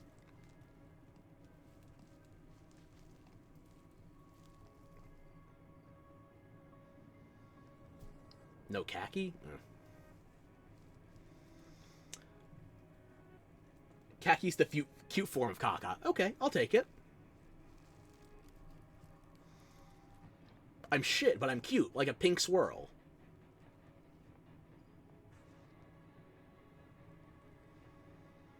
I think this is the murder sim crossed with Stardew Valley I heard about before. not Stardew. Cozy village game mixed with a murder sim. But one of the villages, is there a dating option? I don't know.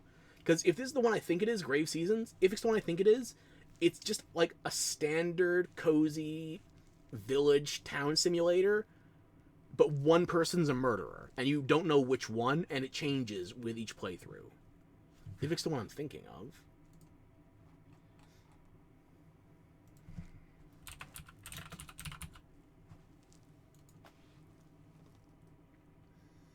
A narrative farming sim with a terrifying twist. Someone in town is a supernatural serial killer.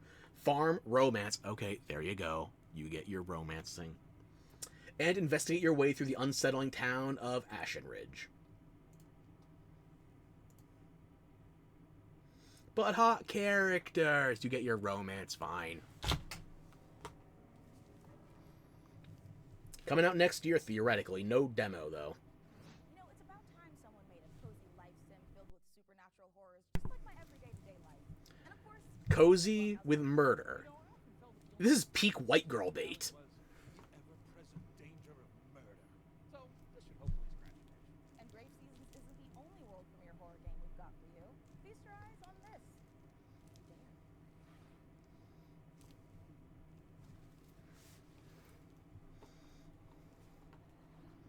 On this most auspicious of nights, I would like to raise a toast. Am I calling you a white girl? You are in Germany. You might be an honorary white girl. I bid you welcome to the club. We've got to get out of here. This will help. Keep an eye out for anything dangerous. I'll check for anything on the floor. A terrible curse has drawn you together, but fear threatens to drive you apart. Did you seriously rob me? Is that blood? God! Did you seriously rob me? Is that I think those thighs should be able to preserve other players' sanity. God! Oh, God! Keep your cards close to your chest, No, this isn't right. for you'll need to decide who you can trust. Cooner. None of the guys in this are hot enough. I have to work with something. Eyes of Hellfire doesn't quite seem my cup of tea. Born of the Abyss, Vampire the Masquerade, Bloodlines unofficial patch, Doom Free Phobos, and more mods join GOG, pre-installed and ready to play, smooth as never before. Just Good on GOG. Nexus needs competition. installed. It's that simple. GOG has teamed up with modding communities to bring you iconic fan creations, which by restoring cut content, fixing long-standing bugs, to introducing entirely new quests, characters, and experiences, breathe new life into classic titles.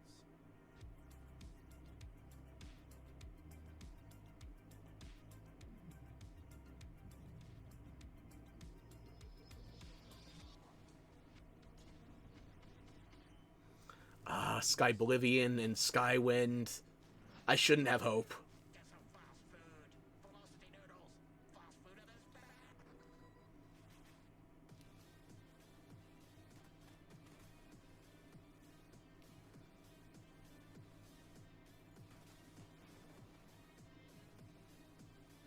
Now this feels Devolver.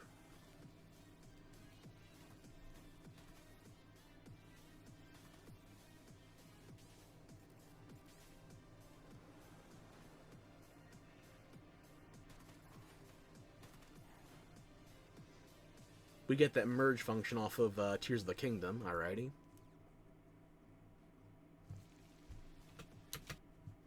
Deadwire. What else do you got?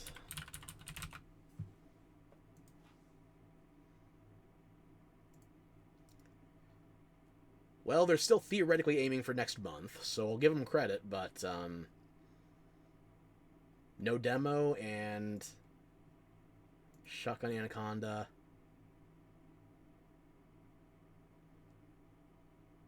Oh, wait, these guys did... No shit, they did Velocity Noodle. They used that damn cup noodle half...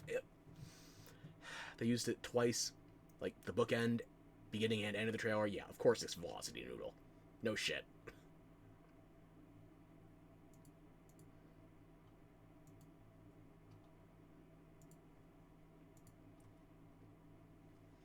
But my taste in men is shit too. Well, sometimes you just have to dangle the right noodle in front of me at the right time, and then I'll bite.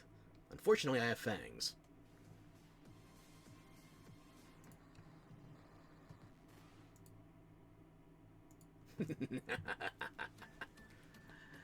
Ah, fair dinkum. It's an Australian game. So why is it upside down?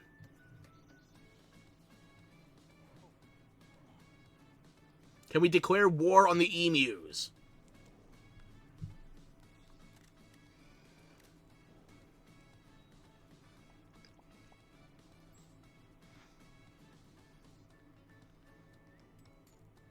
No, bad.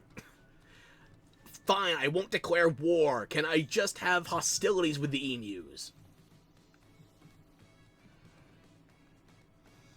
Can I be a dickhead neighbor to them? Okay, fine. There's probably something else in this Duplo Blocks Animal Crossing game to work with, right?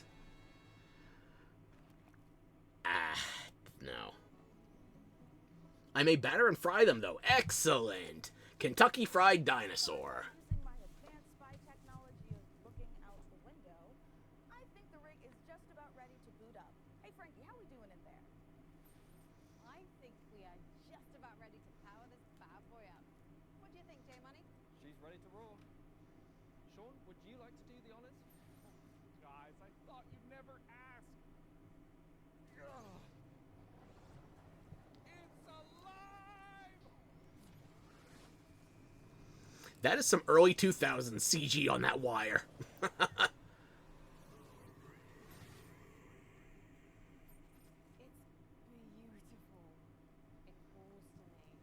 love it more than any parent could love their child.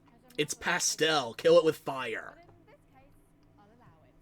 And if you are watching this now, this very PC could be yours.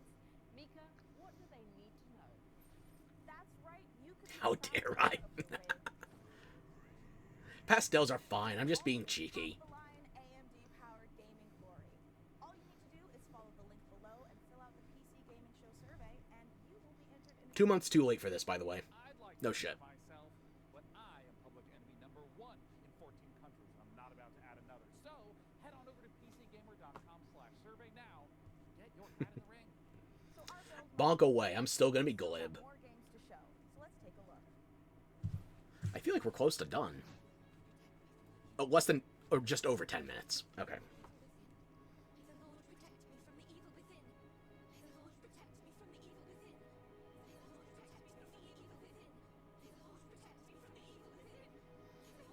Well, it's not an Evil Within sequel.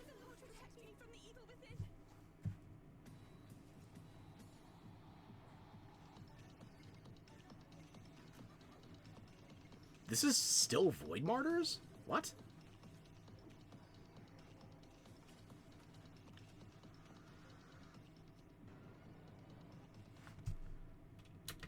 This is not still Void Martyrs. Okay.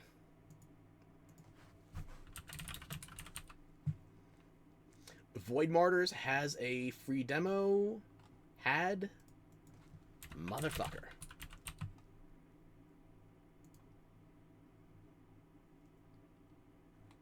They still have the demo listed on Steam, but you can't download it, so...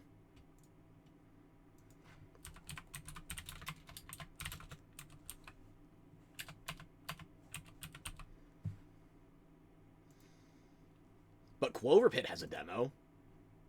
I don't know what the fuck it is. A roguelite slot machine nightmare. Gamble for your life in a never-ending debt simulator. That's just cannibalism! Capitalism eating itself alive. So maybe less humanity. Nope. Okay, you know what? No humanity. Remove the cannibalism. It's just capitalism. Okay, fine. An Ouroboros of molten gold snakes. Dang, perfect timing then. It was a little too clean.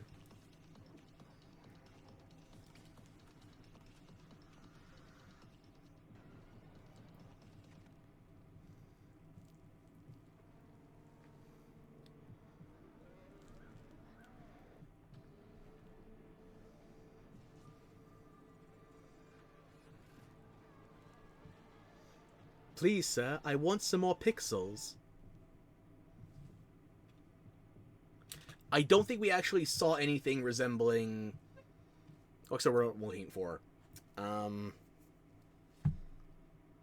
gameplay. We just walked with our hand out in front of us.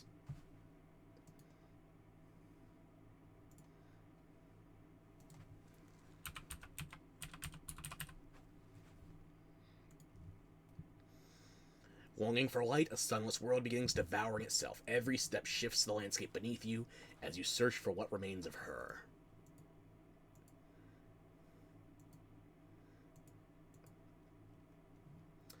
I will give it points for style, but as far as the game is concerned, we'll have to see. 10 minutes remaining. Not real time, I'm talking game time.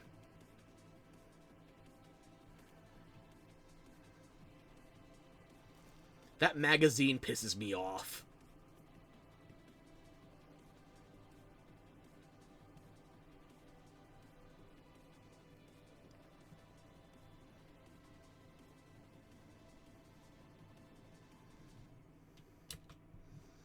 Abyssus, it should be out.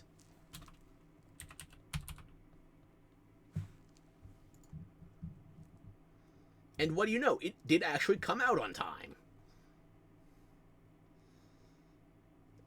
Choose your loadout, blast through the corrupted denizens of a sunken civilization, and wield godly powers in a fast-paced 1 to 4 player FPS and roguelite brine punk adventure. Brine punk? I guess they can't just call it moist. Vala? I don't know. I mean, it's $25. I don't know if it's worth that. Not what I'm looking at right now. I'm not tempted.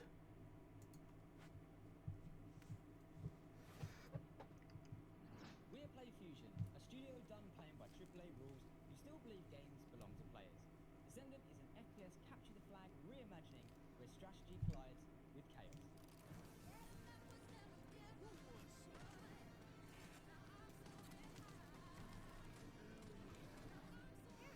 I believe we've seen you before, and you're still not tempting me. You can't just have the Mass Effect 1 Mako and think that's enough.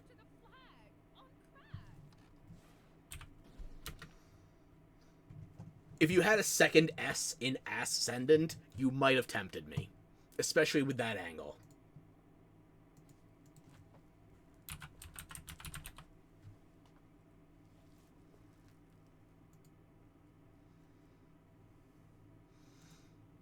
I can't even find the damn thing because you chose such a generic name.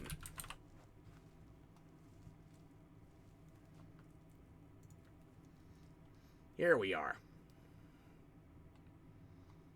It's this year, theoretically.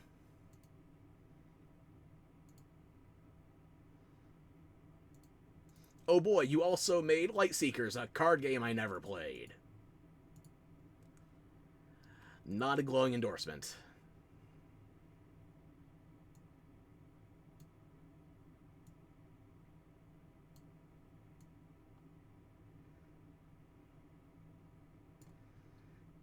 Yeah.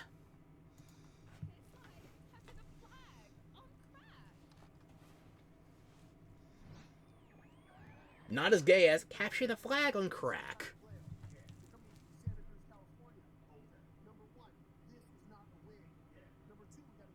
It's also not the Amazing Atheist circa 2010.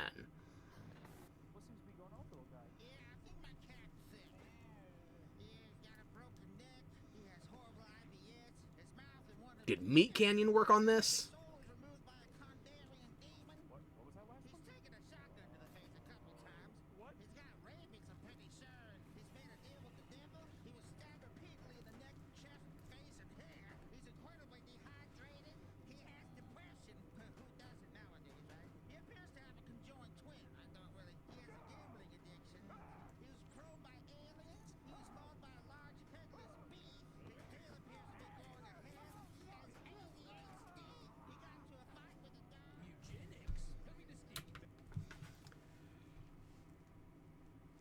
It feels like The Binding of Isaac, but the trailer has more Meat Canyon.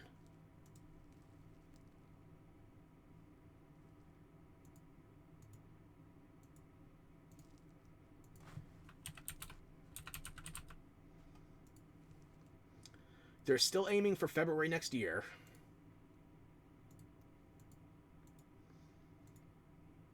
Yeah, you rotate, not Super Meat Boy, you rotate the Binding of Isaac 45 degrees, isometric over just overhead, and yeah.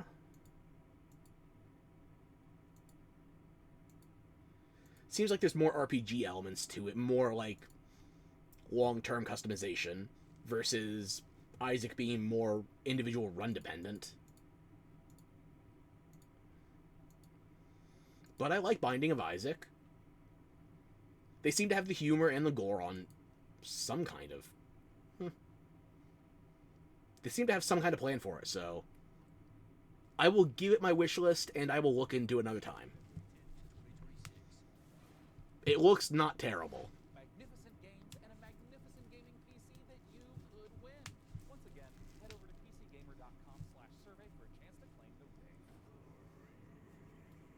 Mika, have you noticed that since powering her up, we've been hearing that annoying, super ominous voice? Yeah, kind of like we tore the very fabric of our plane of existence and brought through this terrifying unknown being drawn in by the awesome processing power of the rig. Oh, thank God it's not just me. No, it's not, and you know what? I know we shouldn't mess with whatever this is, but the rig. Yeah, I feel it in my teeth. God, same. But okay, listen. The show's almost done, so let's finish strong and agree to stop messing with whatever is saying the rig. Great idea. Let's close out the show the same way we began, with a trio of exclusive world premieres. Okay. You got 3 shots left. Let's see how many hit.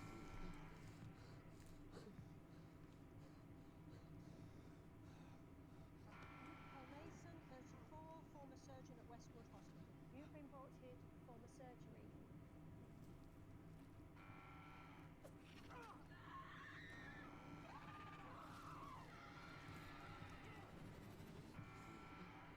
Paul Mason, former surgeon at Westwood Hospital. Groundhog Day FMV, alright.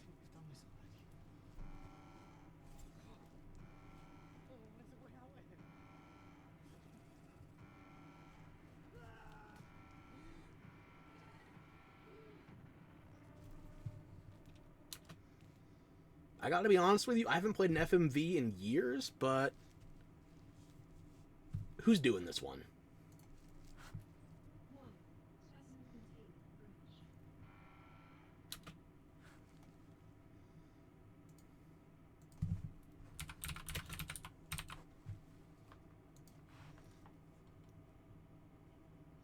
It's coming out on 9/11, so if it's a disaster, it's perfect. Oh. There's some release dates you just don't fuck with in the US. Unless you are willing to get memed on. So either they've got balls or 0 brains. Either way, I'm... Oh, perfect.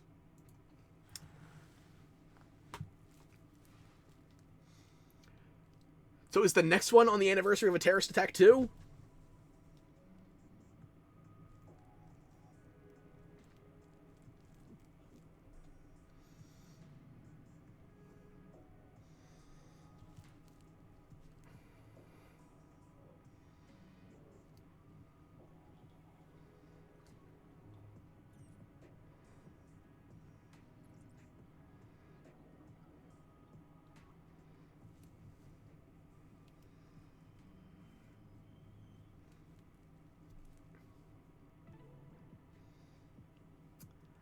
Aha. You didn't quite sell it as much of a game, did ya? Hell, even Dead Reset was more movie than game, so...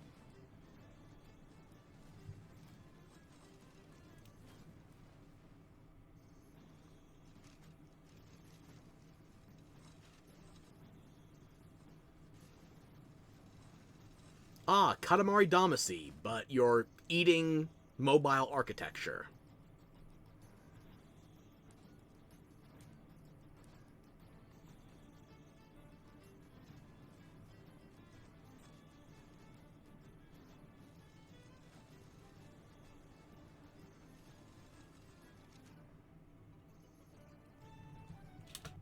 Wanderberg, eh?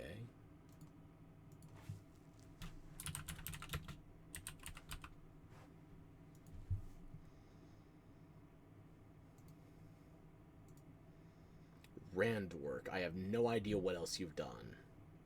Abris? What is this? Atmospheric physics building destruction game. Aha. Well, you get points for originality, I guess. I don't make Katamari Damacy references lightly.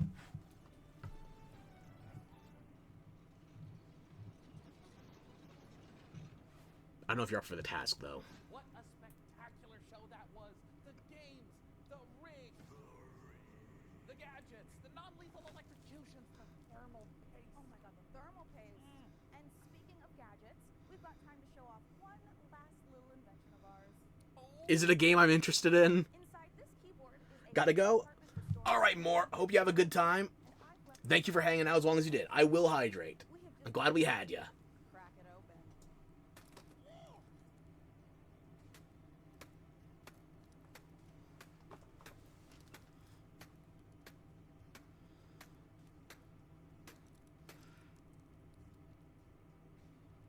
Ooh.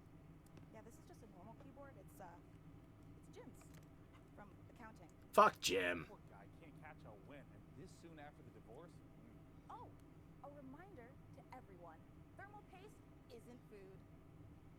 A big That's coward talk. for building the rig. And thanks, of course, to all of you for tuning in. We'll have to work super hard to top this when the PC gaming show Most Wanted returns in December. Thanks for watching. Bye-bye. Day 9, you carried. Everybody else, I think you tried, possibly. And AMD, I know you're trying to sell stuff. I already have your CPU. We're going. All right, it's time. Tell me when. Hello everyone to the PC Gaming Show pre-show.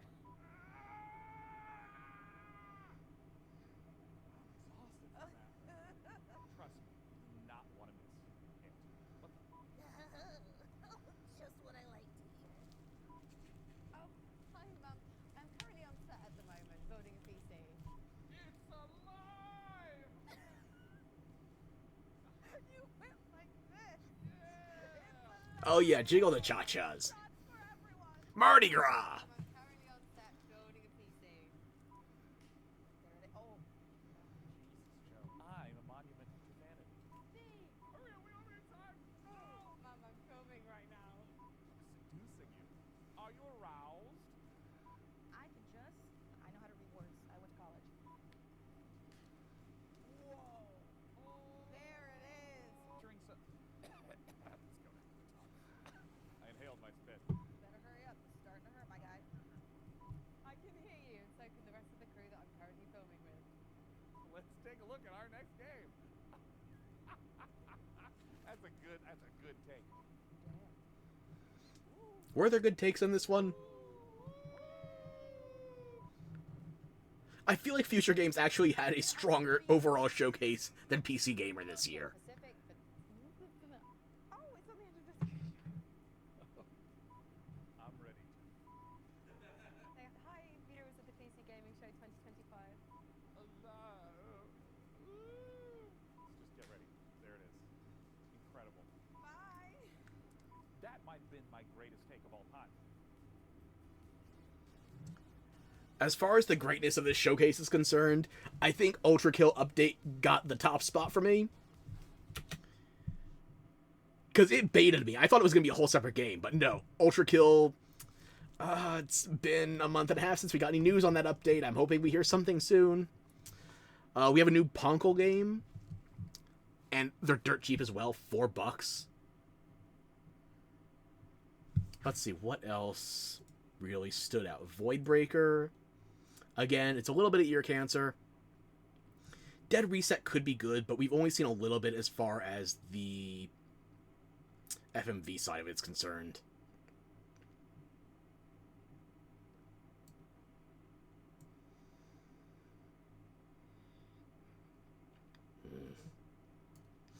Grave Seasons, it looks like we're getting closer to a release on that, but we still don't have a confirmation. Morbid Metal, Pigface, and Fresh Tracks. So, as far as my highlights are concerned, we're looking at a 3-character swapping hack and slash spectacle fighter, or we have basically Hotline Miami on the PS1 as an FPS, or we have a Nordic rhythm sword fighting game that's kind of like an endless runner. Wow, the highs were not that high here. But was there really anything that blew my socks off at FGS? PC Gamer did have quantity, I'll give them that. And the filler was less annoying than a lot of other conferences. I feel like FGS had worse filler in previous years, but this year, wow. Matt Mercer and Laura Bailey, yeah, they were better in terms of bridging everything than this.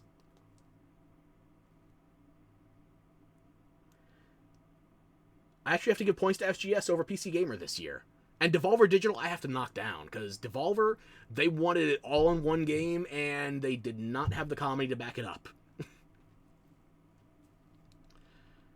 Where does that put us? Hang on. Let me just minimize that. And you go away. And we're back.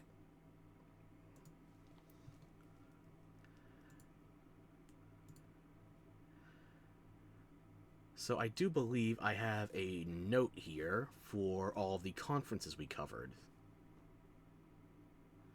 Showcase notes. Here it is, okay.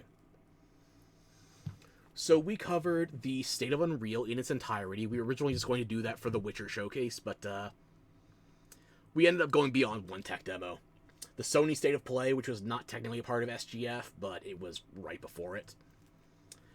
SGF Fest day at SGF Fest, wow. ATM Machine. Day 1, Day of the Devs, Devolver Digital, and the Microsoft Conference. Ugh.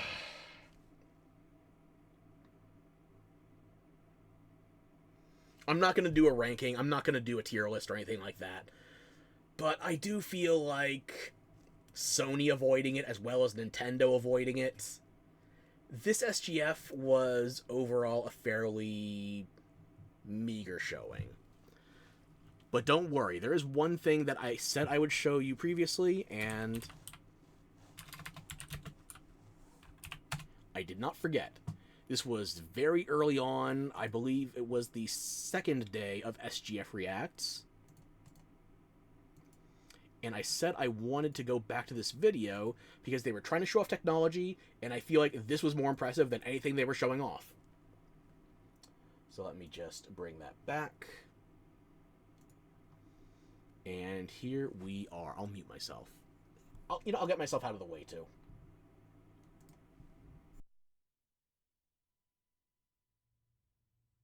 Tomorrow. And tomorrow. And tomorrow. Creeps in this petty pace. From day to day. To the last syllable recorded time. And all our yesterdays have lighted fools the way to dusty death.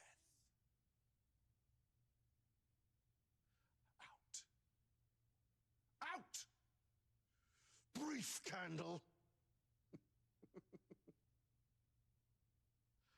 Life's but a walking shadow. A poor player that struts and frets his hour upon the stage, and then is heard no more. It is a tale told by an idiot, full of sound and fury, signifying nothing.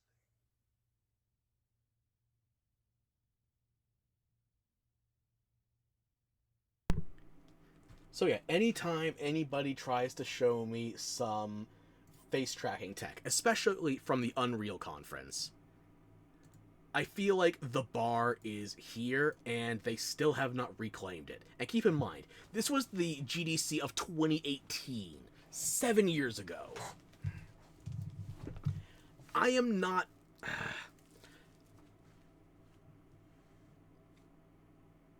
I am not in a mindset where I need to have things constantly be getting better. But if they're going to tell me things are getting better, I'd like them to know my memory stretches back more than 12 hours on occasion. Just ignore the short-term memory loss. I've already forgotten. Which loss? Short. Right, so I don't mean to be short with this. Because this was 2018, and this was impressive. This is still more impressive than what we're getting in 2025. And comparing this to the Unreal conference, again, that was another day, but I've been meaning to go back to this video. Because not just the alien face on the right that is paired to a human face tracking, but the left, it's so detailed, so probably graphically intensive, especially for the time period. This would have been running on, what? RTX 20 series? 30, maybe? No, 2018. Jesus.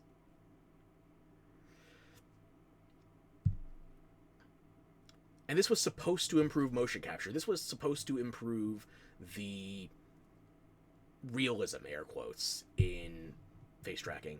And we still have developers chasing this trend. And I feel like that could be said for a lot of what we had at SGF 2025. It's a lot of trend chasing. There's not a whole lot of originality. And the hype moments were few and far between. There is a lot of stuff that just seems like it's content first, not art. Which is a very popular paradigm. You turn on Netflix, you have some background noise for content, you don't actually sit down to watch the show and give it your full attention. You just fill the void. But if I'm going to be filling holes for nebulous reasons, then we might have to go back to the cuckbot talk. The Last Tenders or Caretakers, whatever it was. Yeah.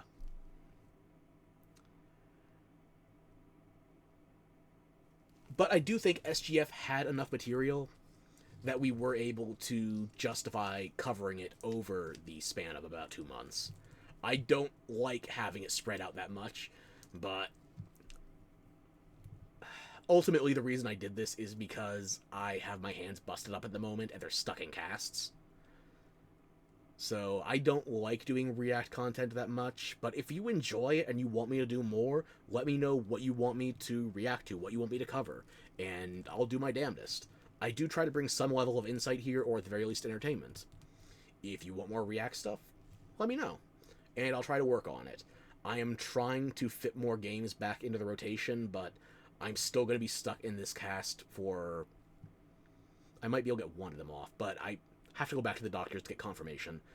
I'm going to be out of one or more of these, hopefully, in about 3 weeks. And then they have to do additional diagnostics, so... Joy! Ah! Hopefully that was a good crack. Thought I made enough ass jokes today. We know our way around good crack, right? And I'm still addicted to Bayonetta, so that might be our next game. When we come back depends on... I'm hoping Thursday. I can't guarantee Thursday. So we will be back with... I might gamble Bayonetta, but it was very painful and took several days for that to go away, and it still hasn't gone completely away. Piss off Ferox's doctors. Challenge? Easy. Because you know what? I'm probably going to play more Bayonetta at some point. I've been trying to play some Fallout New Vegas on my own time, off-stream. But even a slow-paced FPS like that, I have trouble aiming the damn cursor. Because I can't grab my mouse properly. And I'm misclicking a bunch of keys with my left hand because, you know, that's in a brace too. So maybe something slower, turn-based. We'll have to find something out. But don't worry, I'm not abandoning you. There are going to be more streams before I get my braces off.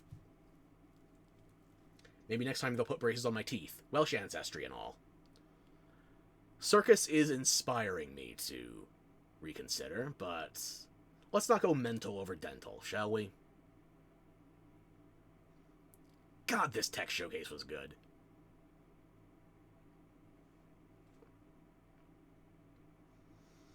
I was hoping something like what's on the right would be in Mass Effect Andromeda, and unfortunately, well, we'll see what Mass Effect 4 brings to the table. It wasn't mentioned this year, and if it was said very quietly.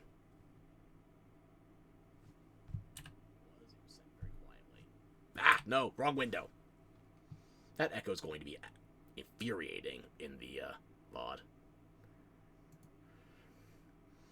I was trying to unmute this for the last bit of Shakespeare.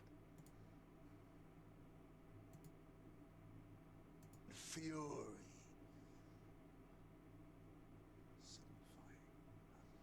That is the ultimate purpose as well. The React Meadow is... Meta! The React Meadow is as hollow as my goddamn skull. So, I think that's going to be us for today. We finally finished SGF 2025. Thank fuck. I can tear down one of these post-its.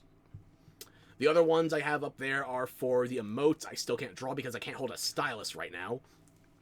And going back to Power World for more of the update coverage on Tides of Terraria, which I can't play right now because it's a shooter and I can't hold the mouse properly.